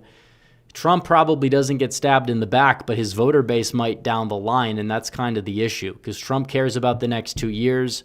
Some of the voter base is saying, I like Trump, but I'll shop elsewhere here because Graham sucks when a Democrat's in power. If this was in 2022, I guarantee you Graham would at least be in a runoff at a minimum. So, I mean, it's another senator that's held below 60% in a primary. I don't know if we're going to see any more of these because I don't know who's up for grabs, who's even up for re-election in the Senate. I can't even think of any primaries that are going to happen that haven't happened yet. But you already had South Dakota. I don't know the next incumbent who's going to be up for a primary that's even remotely vulnerable, who's going to be facing a challenger. Like Tennessee's in August. But again, that's a bit different. And when it comes down to the Senate, isn't Blackburn, or not Blackburn, but Haggerty or whoever just going to run for re-election anyways? Like, I don't think you're going to have a competitive primary for that or for anything. So we'll have to see what happens in the next few weeks. But I don't think you're going to see anybody that's going to come this close to a possible loss in a primary besides Lindsey Graham. So he's still going to win, but it shows that senators are more vulnerable than they've been, because you also see this in the House.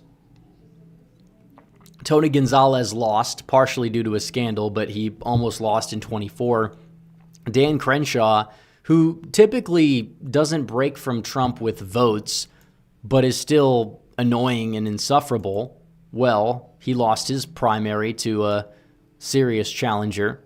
So a lot of these races are gettable with these candidates that you run if you run serious people who are capable of running grassroots campaigns that actually speak to voters, not focus on hyper online retardation, but that actually like speak to voters and their concerns. Like you're going to absolutely have like this ability to knock off people you didn't think were all that vulnerable or you thought were unbeatable.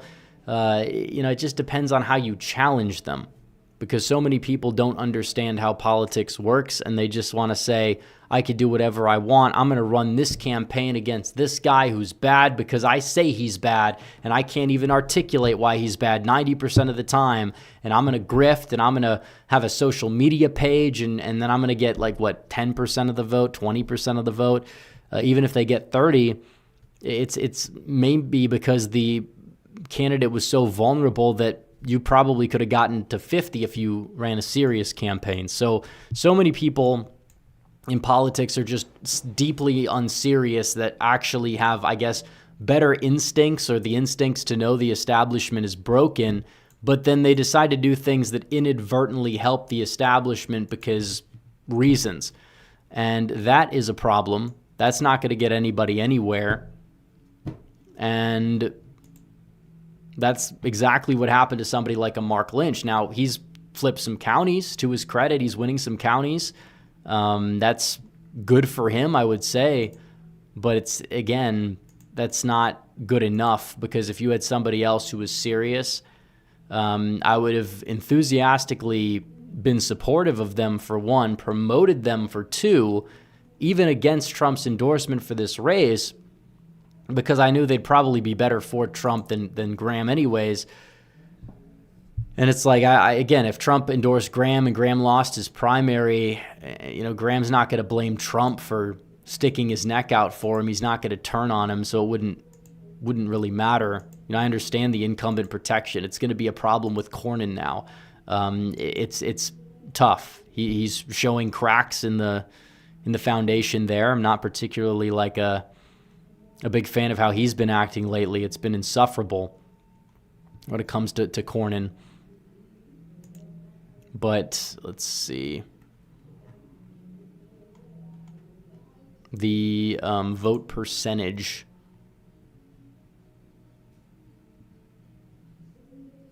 So far, they have it at 57.5 is the over-under.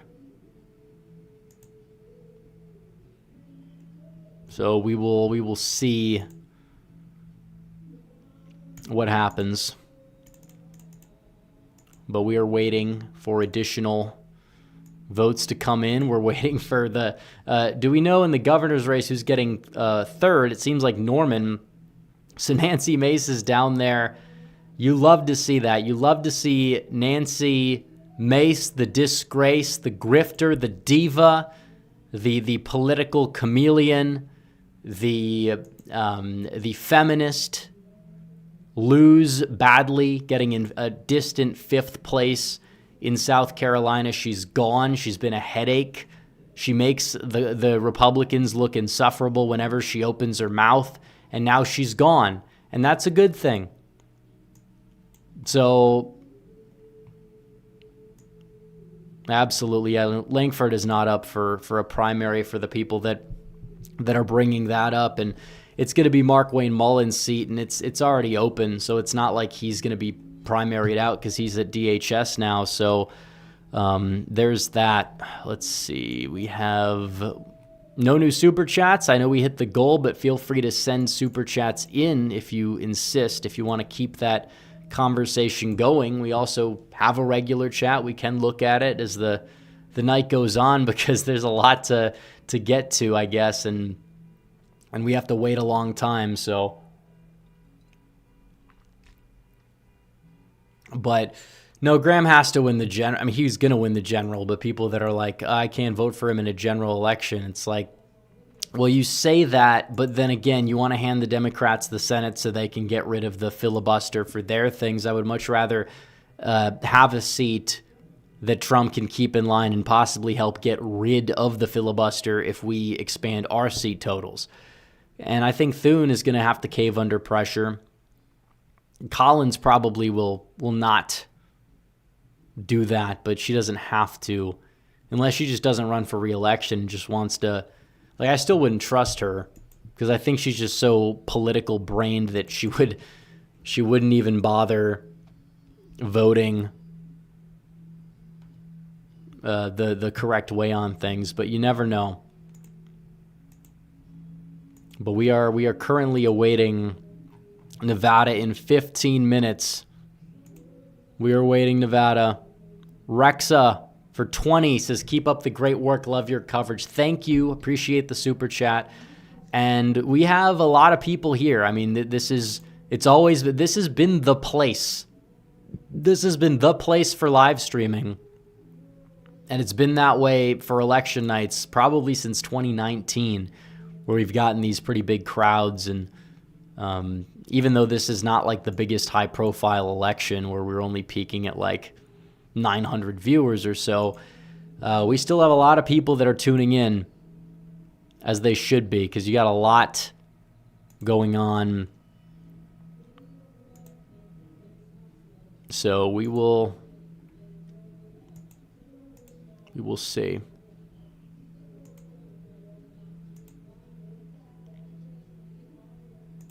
But let's see.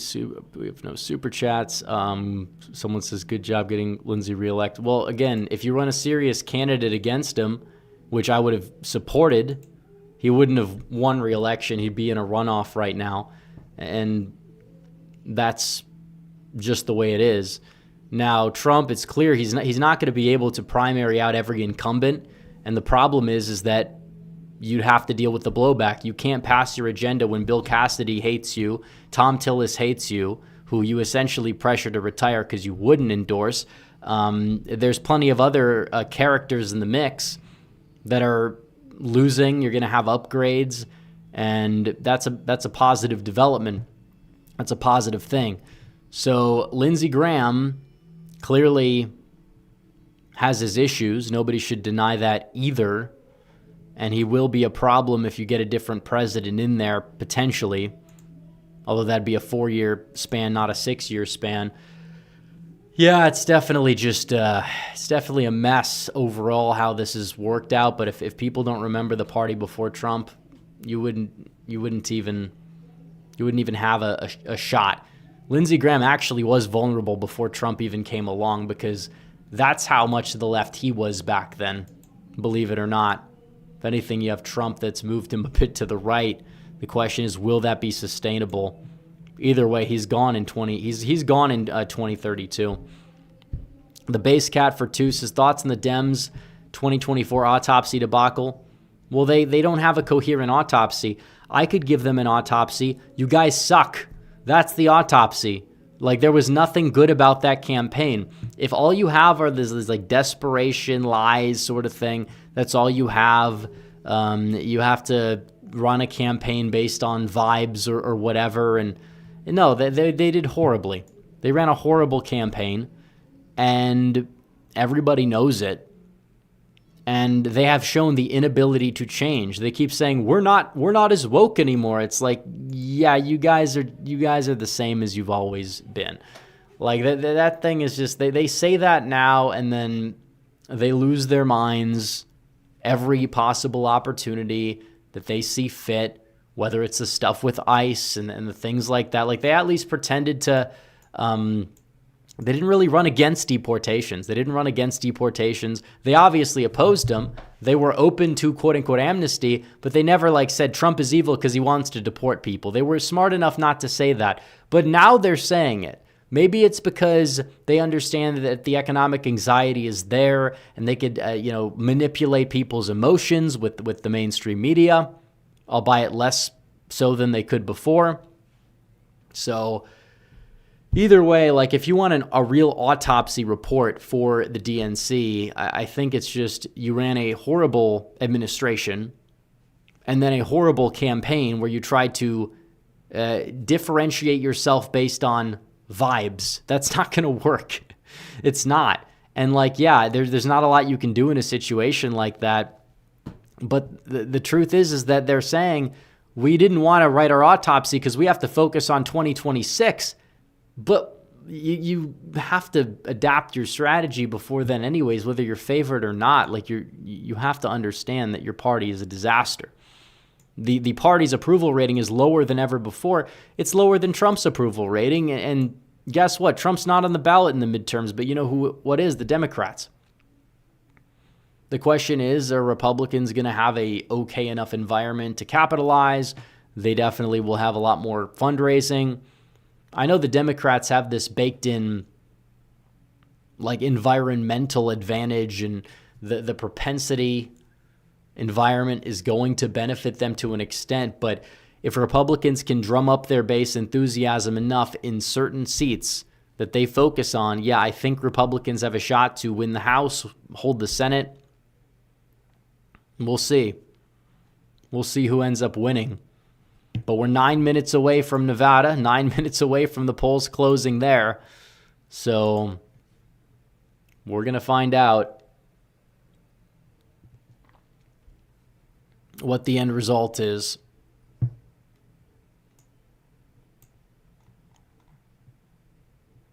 So let's go back to, again, I'm not going to look too much at the governorship because there's not much of a point. Are there any House races? The Attorney General's race is also going to a runoff between Goldfinch and Stumbo. The 1st District Republican primary hasn't been called yet, but Honeycutt is in the lead. Mark Smith is behind, but there's 31% left, and they haven't called it yet. And Clyburn ended up getting over 90. So, let's see. So Maine, the governor's race in Maine, so Bobby Charles winning on the Republican side, but Troy Jackson in the lead on the Democrat side. He's, 17% of the vote is in. He's got a lead of only 1,300 votes, but again, that's 4% of the vote. So, it seems to me like Troy Jackson will be their nominee. He'll win the governor's race, but again, that was the guy that people said that if you replaced Plattner with him, people wouldn't be angry. So now that guy's gone. Plattner's doing relatively well in the primary given the circumstances. So again, seems to me like Democrats have really screwed themselves over if that holds, because Plattner's not going to be easy to replace, and he's going to the general election. So we will see. South Carolina, no change expected. Nevada polls are going to close in 6 minutes, but we don't have anything. Apparently, Graham Plattner said that national pundits keep looking for that one story, that one headline, that one moment in my life they can define the campaign by. Yeah, there's too many of them to count. That's the problem. There's a lot of baggage to unpack there, Graham. And by Graham, we mean Graham Plattner, not Lindsey Graham. Plattner has a lot of baggage. It's not just the tattoo. The tattoo itself could be defensible if it's, I didn't know what it was. I picked it out of a catalog. I got it in Europe. The problem is he was found lying about it. He was caught lying about it. That's what makes it an issue. And that shows that there's dishonesty. It shows that people can't trust you. If you're going to be lying about things like that, what are you really hiding? Or are you just like an edgelord leftist who also happened to not only want to kill random white rural Republicans in Maine while he was claiming to have been voting for Susan Collins throughout that time, but he also had a tattoo and was defending on certain subreddits a Nazi-era tattoo of a Nazi Germany symbol. Like, you know, I find it difficult to really place what's his deal. Like, he's just a crazy person. All around, he's a lunatic. It's just like with the Mark Robinson stuff, all the stuff they found on Nude Africa. Maybe check and see if Graham Plattner has an account there, if it's still even a website. I don't know. It's a good question. I'm sure he's been on forums like that. Either way, the guy's a nut job. He needs to lose, and we'll see what happens. So, 4 minutes until polls close in Nevada. And this is the thing. It's just like someone said Plattner, a Kiwi Farms member, confirmed. Well, they're not typically like leftists, but they're very contrarian because they like to troll.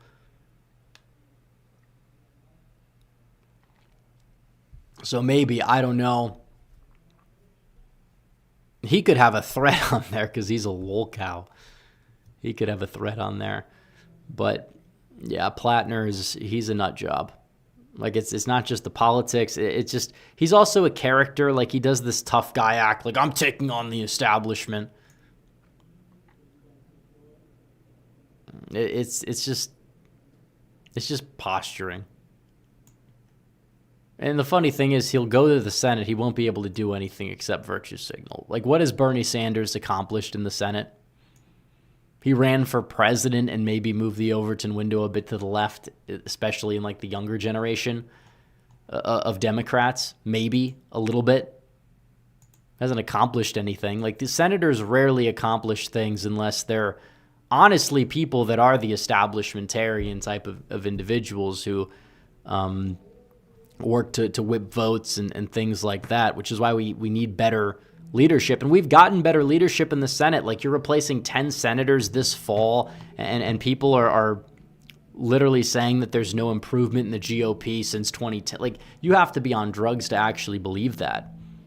You have to be as insane as Graham Plattner to actually believe that. That's just, the whole thing is ridiculous. But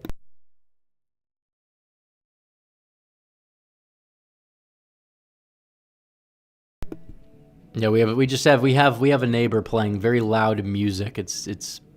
I hope it doesn't get us copyrighted. That would be unfortunate.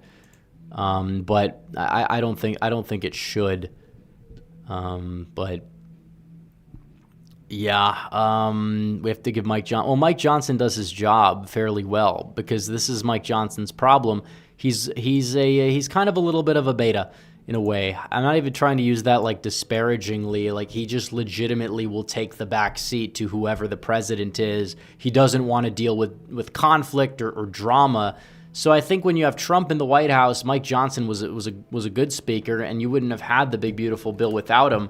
And I think he deserves more credit, because you have a lot of room for you have like far less room for error when you adjust for the seat count compared to the Senate.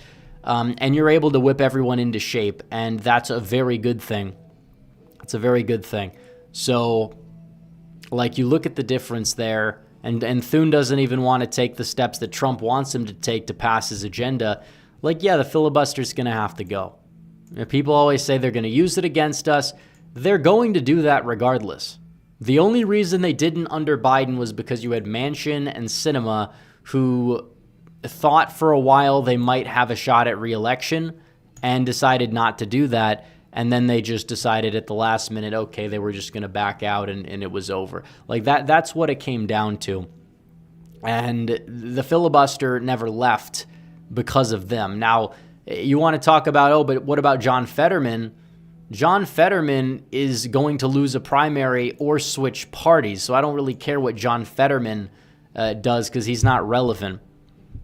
He'd be more of an obstacle for us removing the filibuster than the Democrats. He votes with the Democrats anyways. I don't know to what extent this whole thing is going to continue because he ends up voting with his party most of the time, which I understand, like Jeff Van Drew did as well before he switched parties, and then his voting record became relatively Republican. And again, if Fetterman wants to win re-election as a Republican, he's going to have to change his voting record. He's going to have to win a primary. It'd be like a Arlen Specter sort of thing. Like he can't openly say, I'm going to do this to get reelected. Yeah, that's the end of his career. If that happened, it was for Specter, who probably could have even won that race in 2010 in the general election. But let's see, 2nd District. Who is the crazy candidate here? Let's play a game. Paige Loud, a social. Oh, definitely her, but she's losing, so that's unfortunate. It's not a race that's likely to flip, but like you have several people. It's going to be I think ranked choice voting could determine the primary outcome if they go that route because of just how divided the race is. And same thing, I guess, for Maine governor. I don't know if they use it for that, but that base cat for Toose's thoughts on low T Tallarico odds cratering. Well, I haven't seen a crater from what I've seen. In fact, his odds went up because of one poll that came out today, but 42% on Kalshi. Not cratering, but not, I mean, he was almost at 50-50 a few weeks ago. And that's just what happens when Republicans actually attack these people and these candidates. Like, you see what actually happens. You see these people start to falter, they lose ground, they go backwards. It's just what happens. But yeah, let's see, it's 9. Okay, so polls have closed in Nevada. Do we have results? We do not. Oh, we do. Wow, we have a lot of results. Let's see what's going on here. This is mainly the early vote, and David Flippo's in the lead. He's in the lead. He's at 41. That is big because a lot of that was pre-Trump endorsement. Looks like, if he was looking to win or just narrowly lose the mail-in vote, and now he wins it, that's huge news in Nevada. Does seem like Flippo's got a really solid shot as it stands now. So we'll see. The markets are kind of going insane, but I don't know if they know how to navigate that. We'll see what's going on here, but if that is the early vote, that's pretty good for Flippo overall. But we'll see.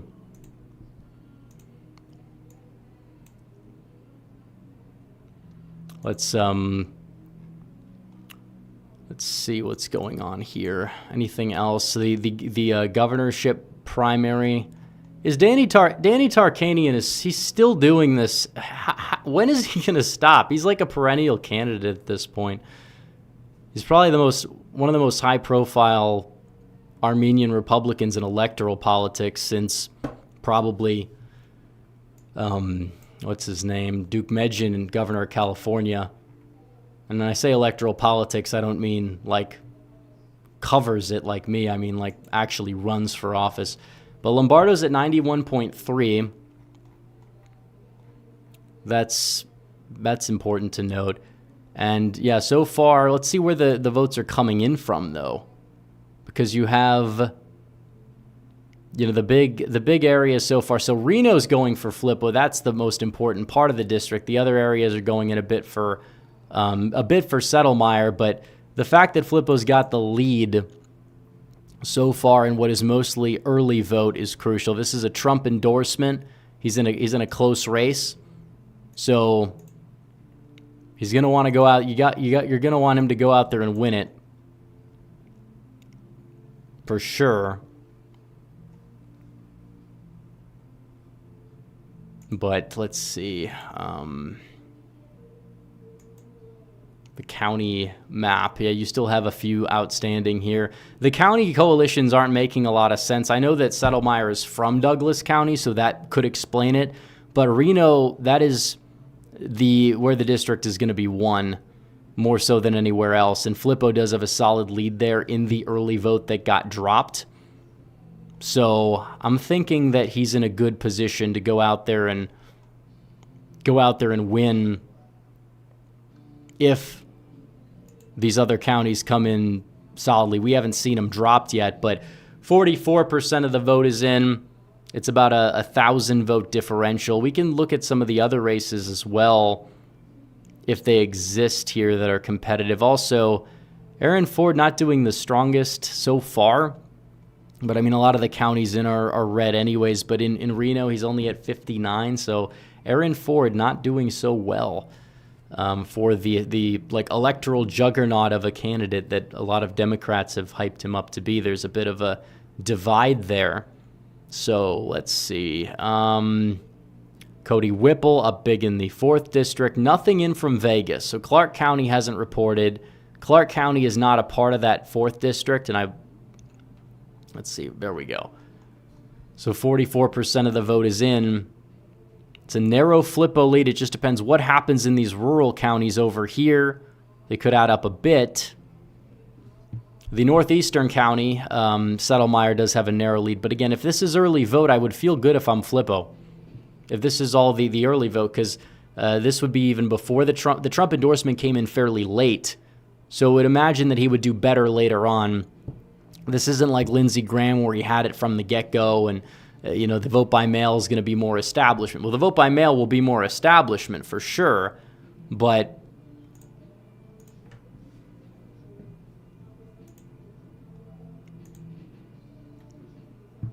it's amusing seeing the odds move back and forth on election night where chances it's like you have one guy at 45, the other guy at 10. It's like it doesn't make any sense how that possibly could make sense when the yes is like 89. Like this stuff, these sites really need to explain how they work to people.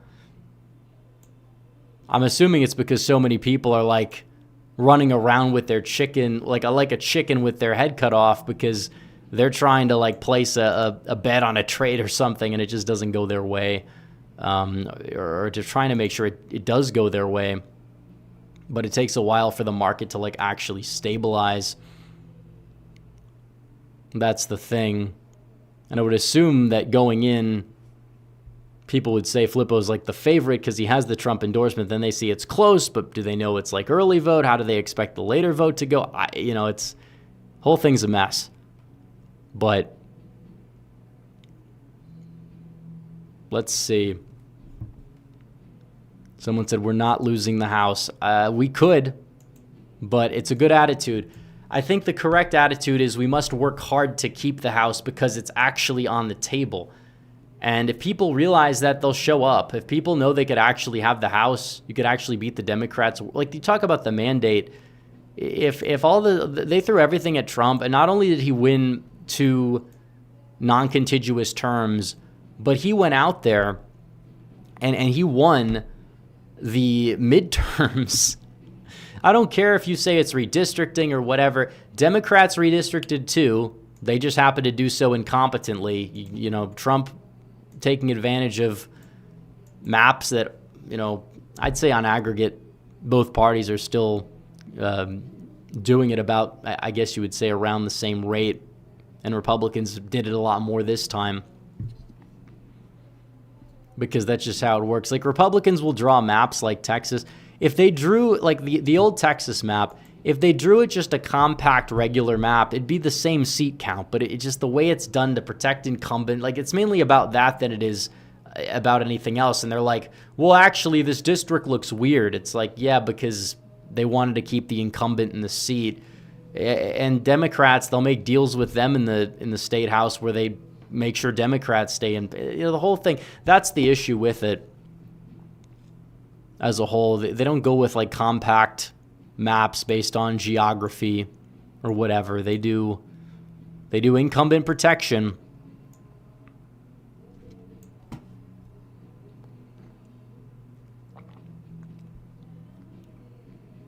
So, let's see. Do we have any more votes in here? We do not. 1, 2, 3, 4 counties, 5, 6 counties. Carson City's not in. Now, this is definitely Settlemyre territory. But, again, the election day vote should probably be strongly for Flippo. I know it's not a majority of the district, but if he's leading so far, and there he goes, he takes a much larger lead. I don't know where those votes... Oh, they took Douglas County out. Okay, well, that's not helpful. Unless they put it in wrong to begin with.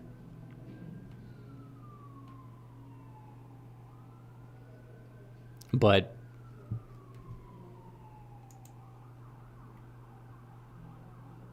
let's see. Graham did terrible. Well, he usually does worse than people think. Like, he faced no opposition last time. He got, barely 2/3 of the vote, and that was before incumbents didn't do that well. So, I mean, he's not like, it's not the worst performance given the circumstances, but it's definitely far from his best either. If he didn't have Trump's endorsement, yeah, he'd be in a runoff right now.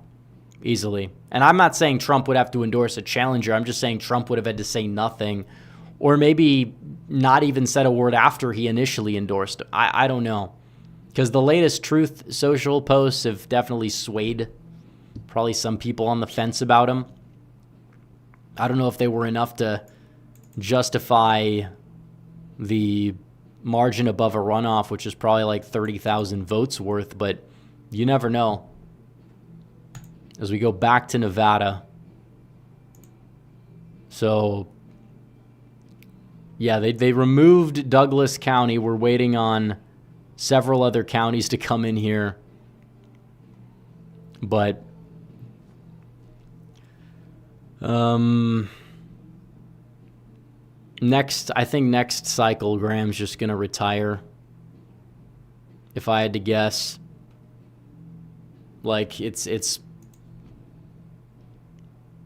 pretty obvious to me that his political career is kind of winding down. He's getting up there in age, unless he wants to be a Chuck Grassley. But at that point, he's going to lose a primary.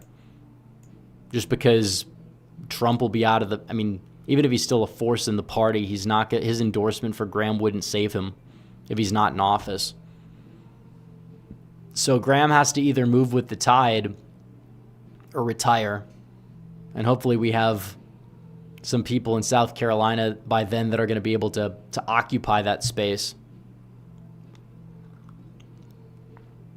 So, yeah, they just took the votes away, which makes us look better. But I don't know. We'll go back to Maine. Plattner's at 73.5. So Nevada's counting faster than Maine. That would probably shock some people if they found out that going into the night that within 13 minutes Nevada would be at 44%, and then within an hour and 13 or 2 hours and 13 Maine would only be at 22. Well, technically that's not true statewide, but in that particular district it's true because Clark County, that's most of the state. It's not in yet, but it's not a part of that district either. So, we wait.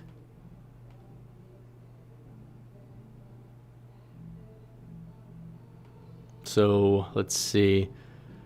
Graham voters are the type why nothing significant will get done. Well, like I've also said that his opponent was somebody, his main opponent was somebody that would have probably held Trump's agenda up in other ways.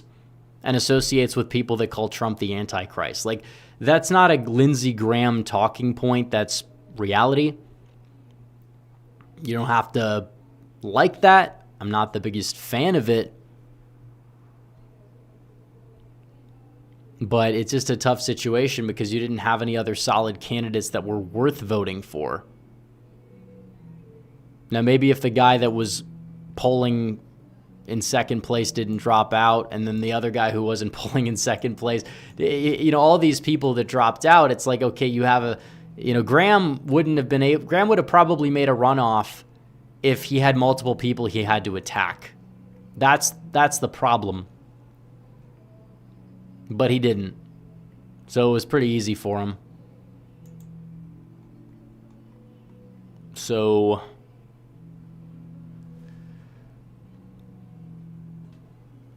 I'm not worried about Maine's second because I think it's largely ranked choice. So whoever wins on the Democrat side, it's like, yeah, the governor's race, I'm pretty sure that goes to ranked choice. And people can correct me if I'm wrong because I know it's a primary. But I would imagine that it would go to ranked choice. So we'll see. Which is I think it is unconstitutional for federal races to do it. I think California's system is unconstitutional as well because parties are organizations, and if you can't put up a candidate in a particular district like that, again, Republicans haven't challenged it in California because they haven't been A, locked out of a meaningful race, and B, they haven't locked the Democrats out of a meaningful race, but they've come close, so they're open to it. And Republicans in California just do nothing, but somebody should litigate and challenge the system there, and they might actually get somewhere out of the deal. But we have yet to see anything so far. So Nevada wants to be slow again. Okay. They dropped votes. We held our part of the bargain up, but we're going to stay for a bit to see if we get any more, because they did send in ballots pretty early here. But this is the race to watch because you have a pro-Trump, America First Republican who is on the verge of replacing a longtime establishment incumbent instead of that person's hand-picked successor in James Settlemyre. So, yeah. Open primaries in South Carolina. Are they even open? I thought South Carolina was closed.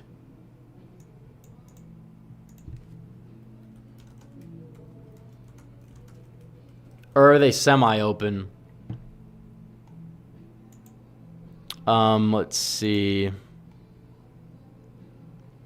Oh, yeah, they actually are open. Okay. In that case, I think Graham may have done a little bit better than anticipated, or maybe the opposite would be true because you have crossovers. But it is true a lot of low-prop indies that like Trump might not like Graham and wouldn't have voted in a closed primary, but it doesn't matter. The open primary thing makes a lot more sense now, especially because of how it unfolded between Trump and Haley. So they put votes back in, I believe. Those were the votes that they took out of Douglas County, which is 61% of the vote there. And again, it's within 100 votes in the entire district, but the stronghold for Flippo is mostly, it's halfway in. The stronghold for Settlemyre is mostly in, and he's not doing well enough to counter Reno. I'm not sure he'll be able to, depending on the rural early vote and how that goes, and also how I don't think that the election day vote is really going to go in his favor. So I don't know what's going on in the Vegas area. They have not counted anything out of Clark County. Like, it is true Republicans have higher turnout so far, but their turnout's coming from red areas, which is why their turnout's higher of a share than the Democrat turnout. But Lombardo at 91.3. I mean, yeah, if he was vulnerable in a general election, I feel like he would be doing worse, especially because a lot of Republicans view him as like too moderate or whatever. but 91.3 as an incumbent's pretty solid against like 8 other names on the ballot. And then the Democrat, who's supposed to be like the stronger candidate, he's winning, but he's only winning with like not even 60%, which could change when Clark County comes in for sure, and that goes both ways. But I think Lombardo would do even better if I had to imagine, because it's like these rural areas where they think that they can get somebody better, where he's doing like in the 80s. That's like your primary every incumbent type of voter. But yeah, there's no new developments in the 2nd district besides them putting the votes back exactly the way they were. I don't know why they bothered to remove them. NBC estimates more Republicans voted than Dems primary. Well, in what state? Nevada? Because, I mean, that's, I guess, good news. But I don't know where they're exactly getting it from. So, yeah, Plattner is going to be their nominee in Maine. So, a good night for Graham and Graham. Very different people. So, we will keep monitoring Nevada, I guess. But they haven't put in any new votes, which is kind of annoying.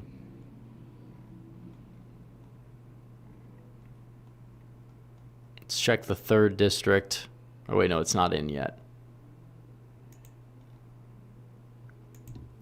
So we just wait.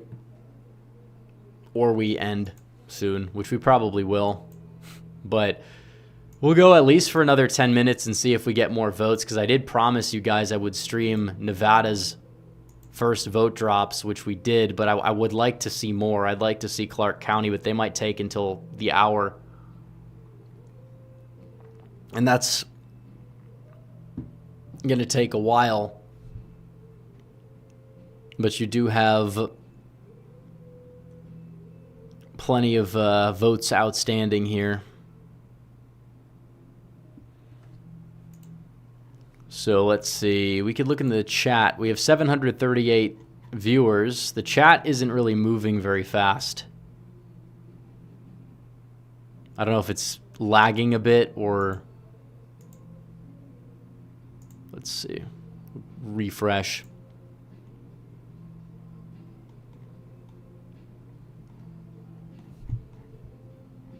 No, I think it's just going slow. There's 730 of you guys here. There's more than enough people that can type, that can talk. But we're just, I guess, waiting on... Looking at the markets for this district, I don't think there's been much movement. Because they had Filippo at, what, 90 cents on Kalshi, and I think they still have him at 90 cents. So someone asked if the quote-unquote Nazi in Maine got 70%. He got 73 so far. No, that went down 72.6. So apparently Mills is winning a couple jurisdictions, not enough to make a difference, but they're very small. Like, you're talking about a town with like 12 people. Like, they're probably having conversations, convincing each other who they're going to vote for. Probably people in the same household. At least some people have heard about the scandal, but not enough. According to the last poll, the people that hear more like Plattner more, which I don't believe is actually going to be the case, but who knows? Data can be weird. Data can be wonky and many other things. But going back to Nevada, they're just gonna waste their time. They're just gonna waste our time sitting around waiting for votes to come in, waiting for votes to be tabulated. Like, a lot of the statewide if they have statewide primaries that actually matter, Clark County is going to determine the winner of them anyways. But we're waiting more votes in the 2nd district. And it's just, I mean, it depends on what's left, but Also, Carson City, Story County, we don't know how that vote's going to go. Like, it's possible Settlemyre takes the lead, but I would assume he's below his target, if I had to guess. But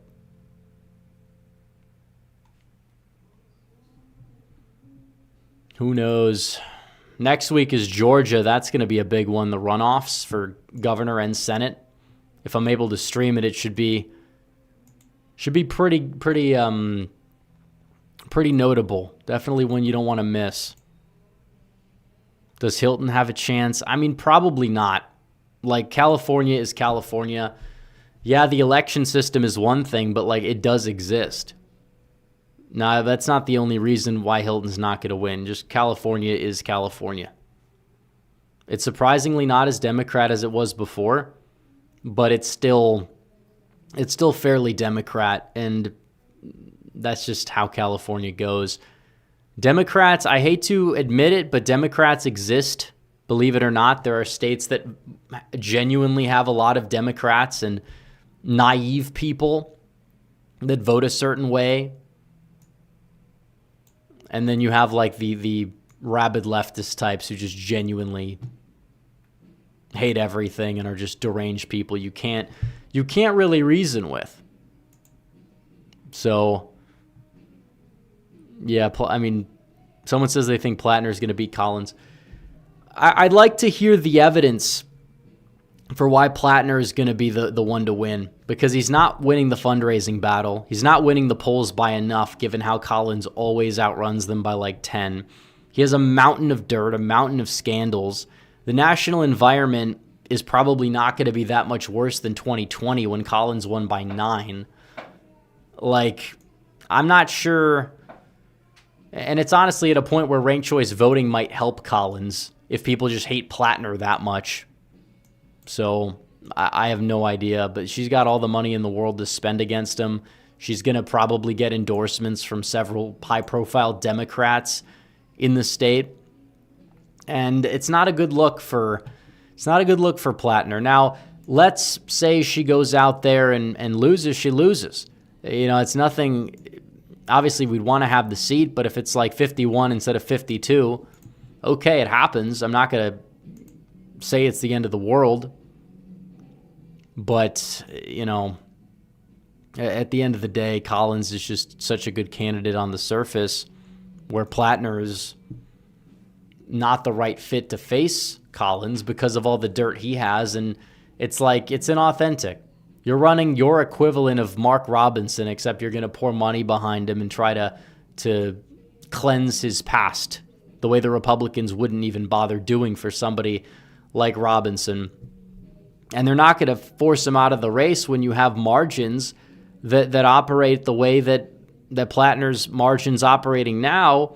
And there's a chance that you have Troy Jackson in the winning the governor's race there, which wouldn't really help him much either. So let's see, Jonathan Bush in second. Could he possibly win in ranked choice? I don't know. We'll have to see. But I think that, again, for Maine, like, that's the Republican that could compete in Maine. You're not going to, you got to have one of these Rockefeller Republican types. You're not going to have, like, I guess in the 2nd district, do whatever you want, sure.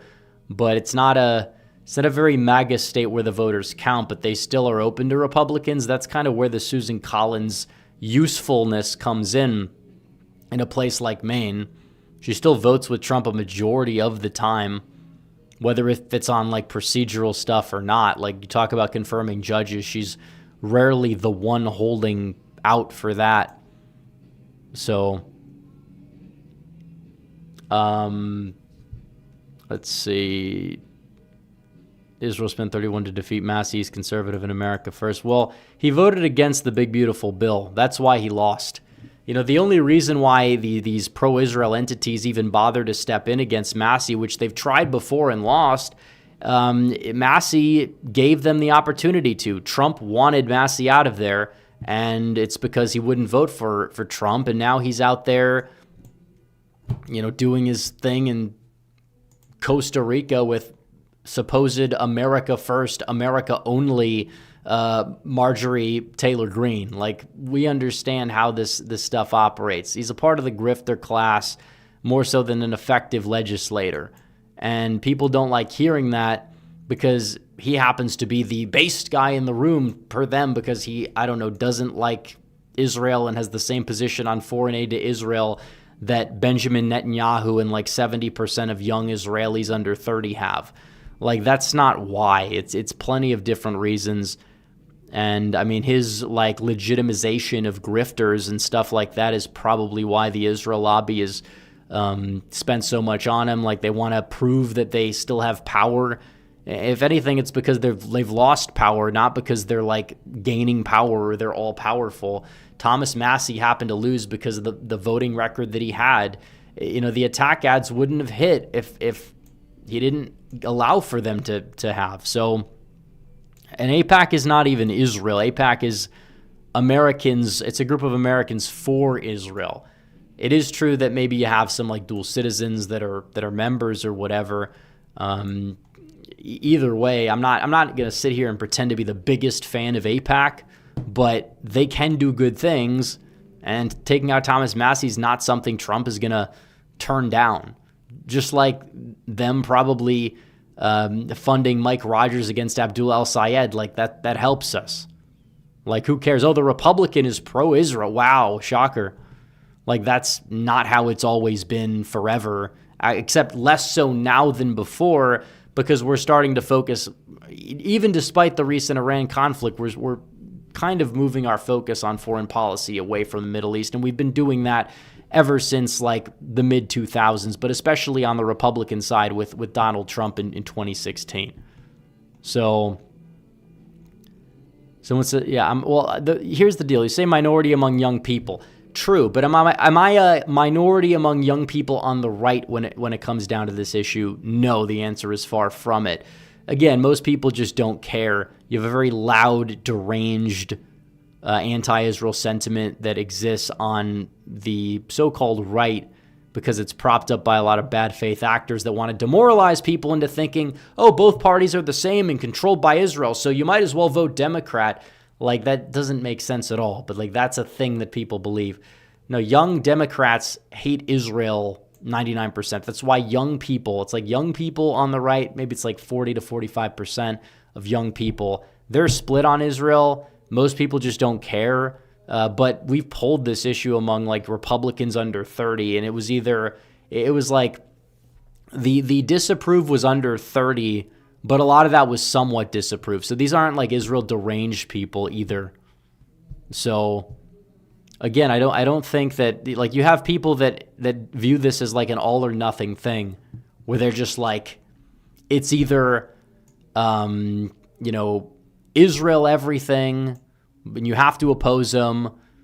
And then you also, I mean, to be fair, you have the other side, like the Mark Levins, where it's like you must support Israel, or you have like an obligation as an American to support Israel. And people like Nikki Haley will say things like, America needs Israel, not the other way around, which is just so insulting to America, no matter what you believe about Israel. But again, Israel is not the problem with the United States today, period. They're a country. Sometimes we align, sometimes we don't align. And we can work together where we do align. We should stand up to them if we don't align. And that's it.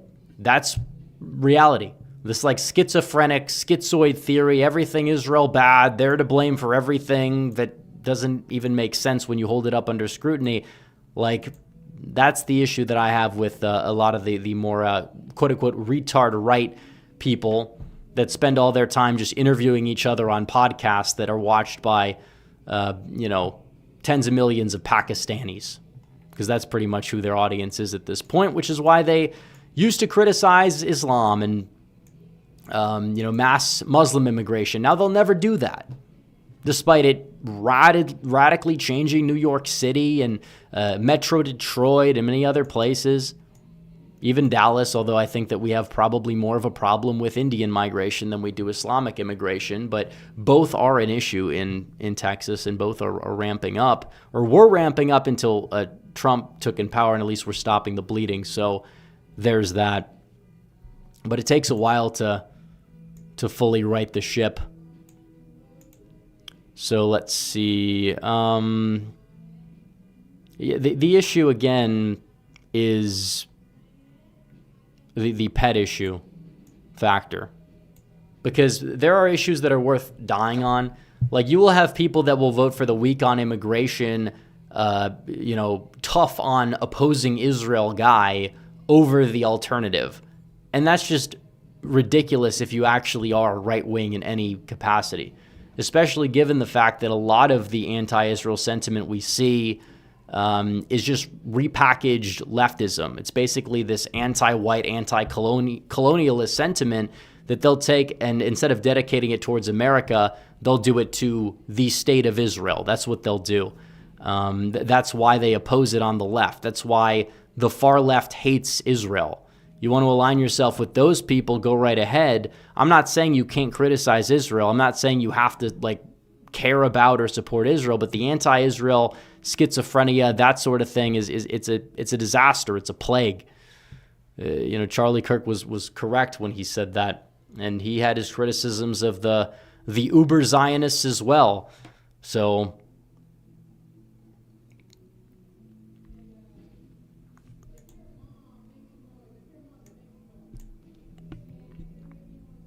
let's see. These people do oppose. If you oppose the bill that's strong on mass deportations when it was the only thing that could pass and you had to pass it and you still say no and your vote might be the determining vote, that I think is disqualifying. I think it is disqualifying. So there's that. But let's see. No, but a lot of these people just lack nuance. They lack the understanding of this thing. It's like, oh, well, people that liked Israel pushed for open borders. Okay, well, who's pushing for open borders now? The people that hate them. So, why does that matter? What Manny Seller believed on immigration 70 years ago is completely irrelevant to whatever America should be doing in 2026. It's like, even if you accept that argument at face value, well, there you go. It'd be nice to talk about something else, some other topic that's not a pet issue. An issue that actually will dictate election results in a meaningful manner. Outside of Dearborn, Michigan, by the way. Which, if you want to talk about the midterms, we could talk about that and what that could mean for Abdul El-Sayed in that primary. I mean, it's pretty clear what the coalitions will be. It just depends who's even in the race. Is Haley Stevens going to force McMorrow to drop out? What's Schumer going to do about that? Because Schumer doesn't want to lose that seat. So we'll see if they go with the unelectable candidate or not. So it's not a pet issue, it's about American sovereignty. Well, again, American sovereignty comes in multiple ways. Having a relationship with another, I wouldn't say that defies American sovereignty. And again, they've lost influence. The Israel lobby has lost influence in America, by the way. They may not want to admit this, but it's been that way for a while. They've lost the left. They have lost the young right to an extent, although it's not like the young right is this universally Israel deranged group. It's just that, they care less about it. They care about different things. So yeah, you can't get anywhere arguing. Well, yeah, I mean, because of the libertarian ideology, it's like the way these people navigate the political arena is just impossible in the current day and age. You have, especially when it comes to the Libertarian Party, but even the libertarians within the GOP, the masses of the world, they will be the Democrats' favorite congressman and then blame a foreign country for them not winning re-election after Trump rallies against him, primaries him. It's unserious behavior. That's my issue with this whole thing. It's the unserious behavior of it more so than anything else. That's why their party is a joke and losing support, and Trump roasting them to their faces at that convention was pretty funny. You can keep getting your 3%, 4%. It's true. In fact, lower than that, actually. So Libertarians would be stronger to disband as a party. And well, they'd have to understand that politics is a game of coalitions, and their politics are just not popular. Maybe it's a messaging thing that they could improve. Maybe it's something else. I'm not entirely sure how you solve the problem of like a massive bloated government when you also are kind of like have this like principle that's like averse to power, or you're unable to like support policies that help the American people enough to do well in the polls, whether you think your theory is right or you think your theory is wrong. Like, there's a reason why Trump wins over voters that don't vote Republican, and part of it is because they view him as more liberal on certain social issues because he knows what battles to pick or whatever. And a lot of the old guard conservatives themselves, which I'm not saying they're the libertarians. Libertarians hate them too, but they don't understand how the game is played, and they lash out, and you see what happens. Republicans will lose the House by 6 seats and hold the Senate 51. I wonder how many people would accept that deal. Maybe at the onset of the midterms in the House they would, but I think now, I don't know. Like, obviously, I think you would take the deal because you'd be right there able to take the House back in 28, and you'd still have the Senate, and I'm assuming Collins loses as a part of that. It's not like the end of the world, but you'd still want her to win because you'll have to deal with this guy who the Democrats are. He'll be a fan favorite. I really wonder if he'll, when it comes to who's going to run for president, the far left has an opening. I don't know if AOC is going to take it, but it's like you have all these establishment candidates who are going to be fighting for the far left. It's kind of like a vacuum. And maybe that means they're going to act even crazier in their primaries, which will probably bite them in the rear end come general election time, which is helpful for us. But let's see. I don't think we have any more votes in. So now we got the conversation going. So, I mean, that's one thing.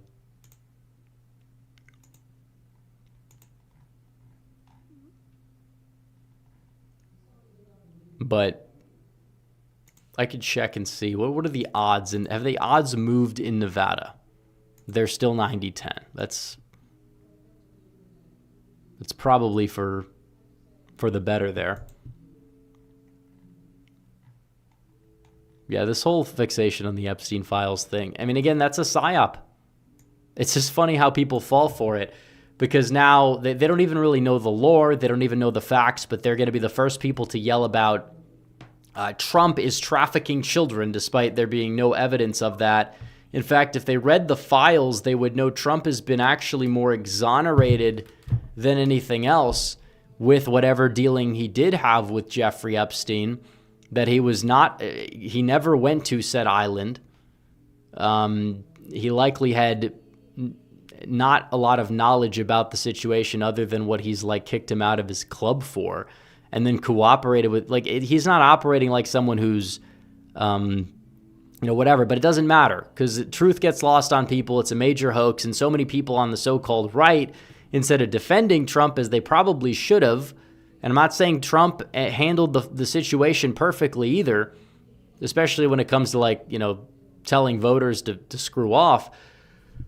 But this is a problem because the files do end up getting released, and you see what goes on and you see what happens, and everything points toward Trump mostly getting exonerated. Now they say there's more. It's like, well, where are they? Thomas Massey had the bill. It had the votes. Where's the rest of them? So the whole thing's a mess. And it's just like become another thing that like people get to talk about to be safe, edgy more so than anything else. When back in the day, talking about the Democrat dealings with Epstein, you'd be called QAnon, you'd be called a conspiracy theorist. But now it's, you have to talk about it, or you're protecting, some dead quasi pedophile who did traffic children and is a bad guy. But again, there's no evidence Trump was involved in that, and everything points toward the opposite. So, yeah, okay.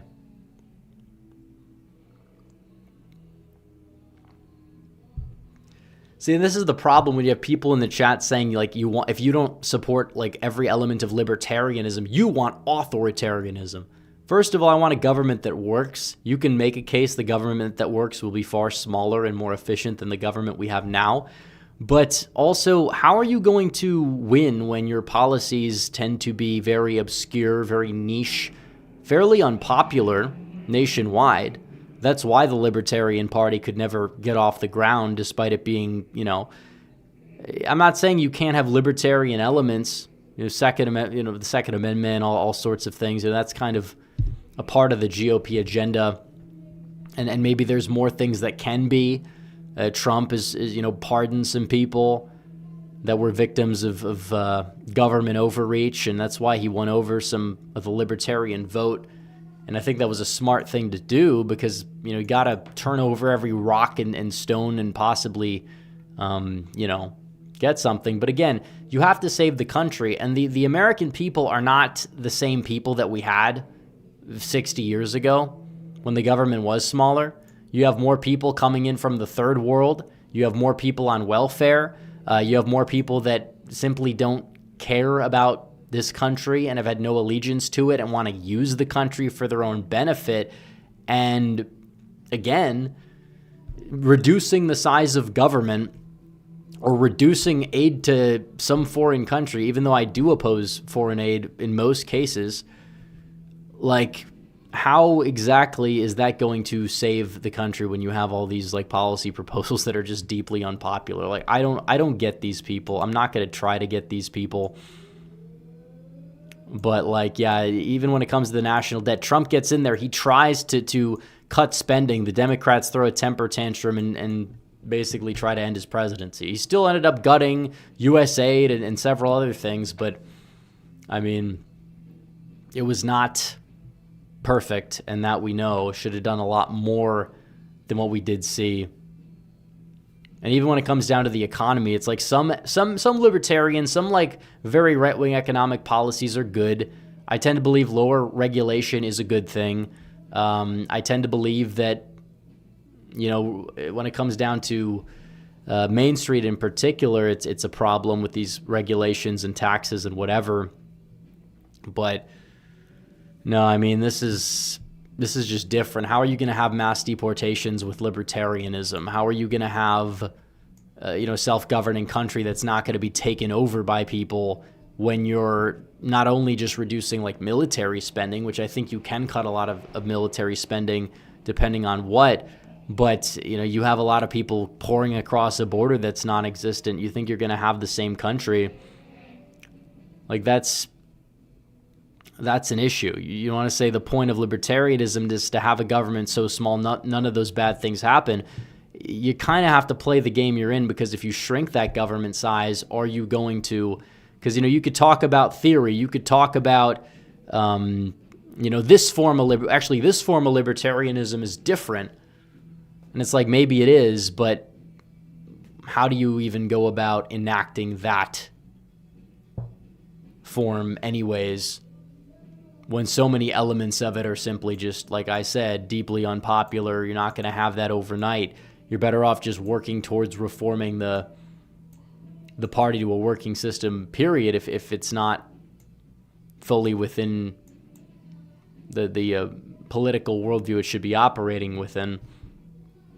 So, I mean, I wouldn't even just say libertarians compatible with strong borders, but if you have people that vote against the border wall emergency for principled reasons, like Thomas Massie back in 2018 or 2019, how exactly is that a winning strategy? Because these are typically those people's favorite congressmen, and you can't do that. So I have no idea. But we don't have any more votes coming in. We're going to wrap up the stream. I don't know how many viewers we have. Let's see. No new super chats. We have 630. Yeah, we're gonna wrap up the show. It was a good stream, and Definitely got probably a win in Nevada's 4th, but it hasn't been called yet, but it's going to take days to count. So anyways, guys, thanks for watching this video, or I guess thanks for watching the live stream. Like the stream down below, subscribe, comment down below if you're watching on replay. Hit the bell. I'll see you guys in the next one. Red Eagle out.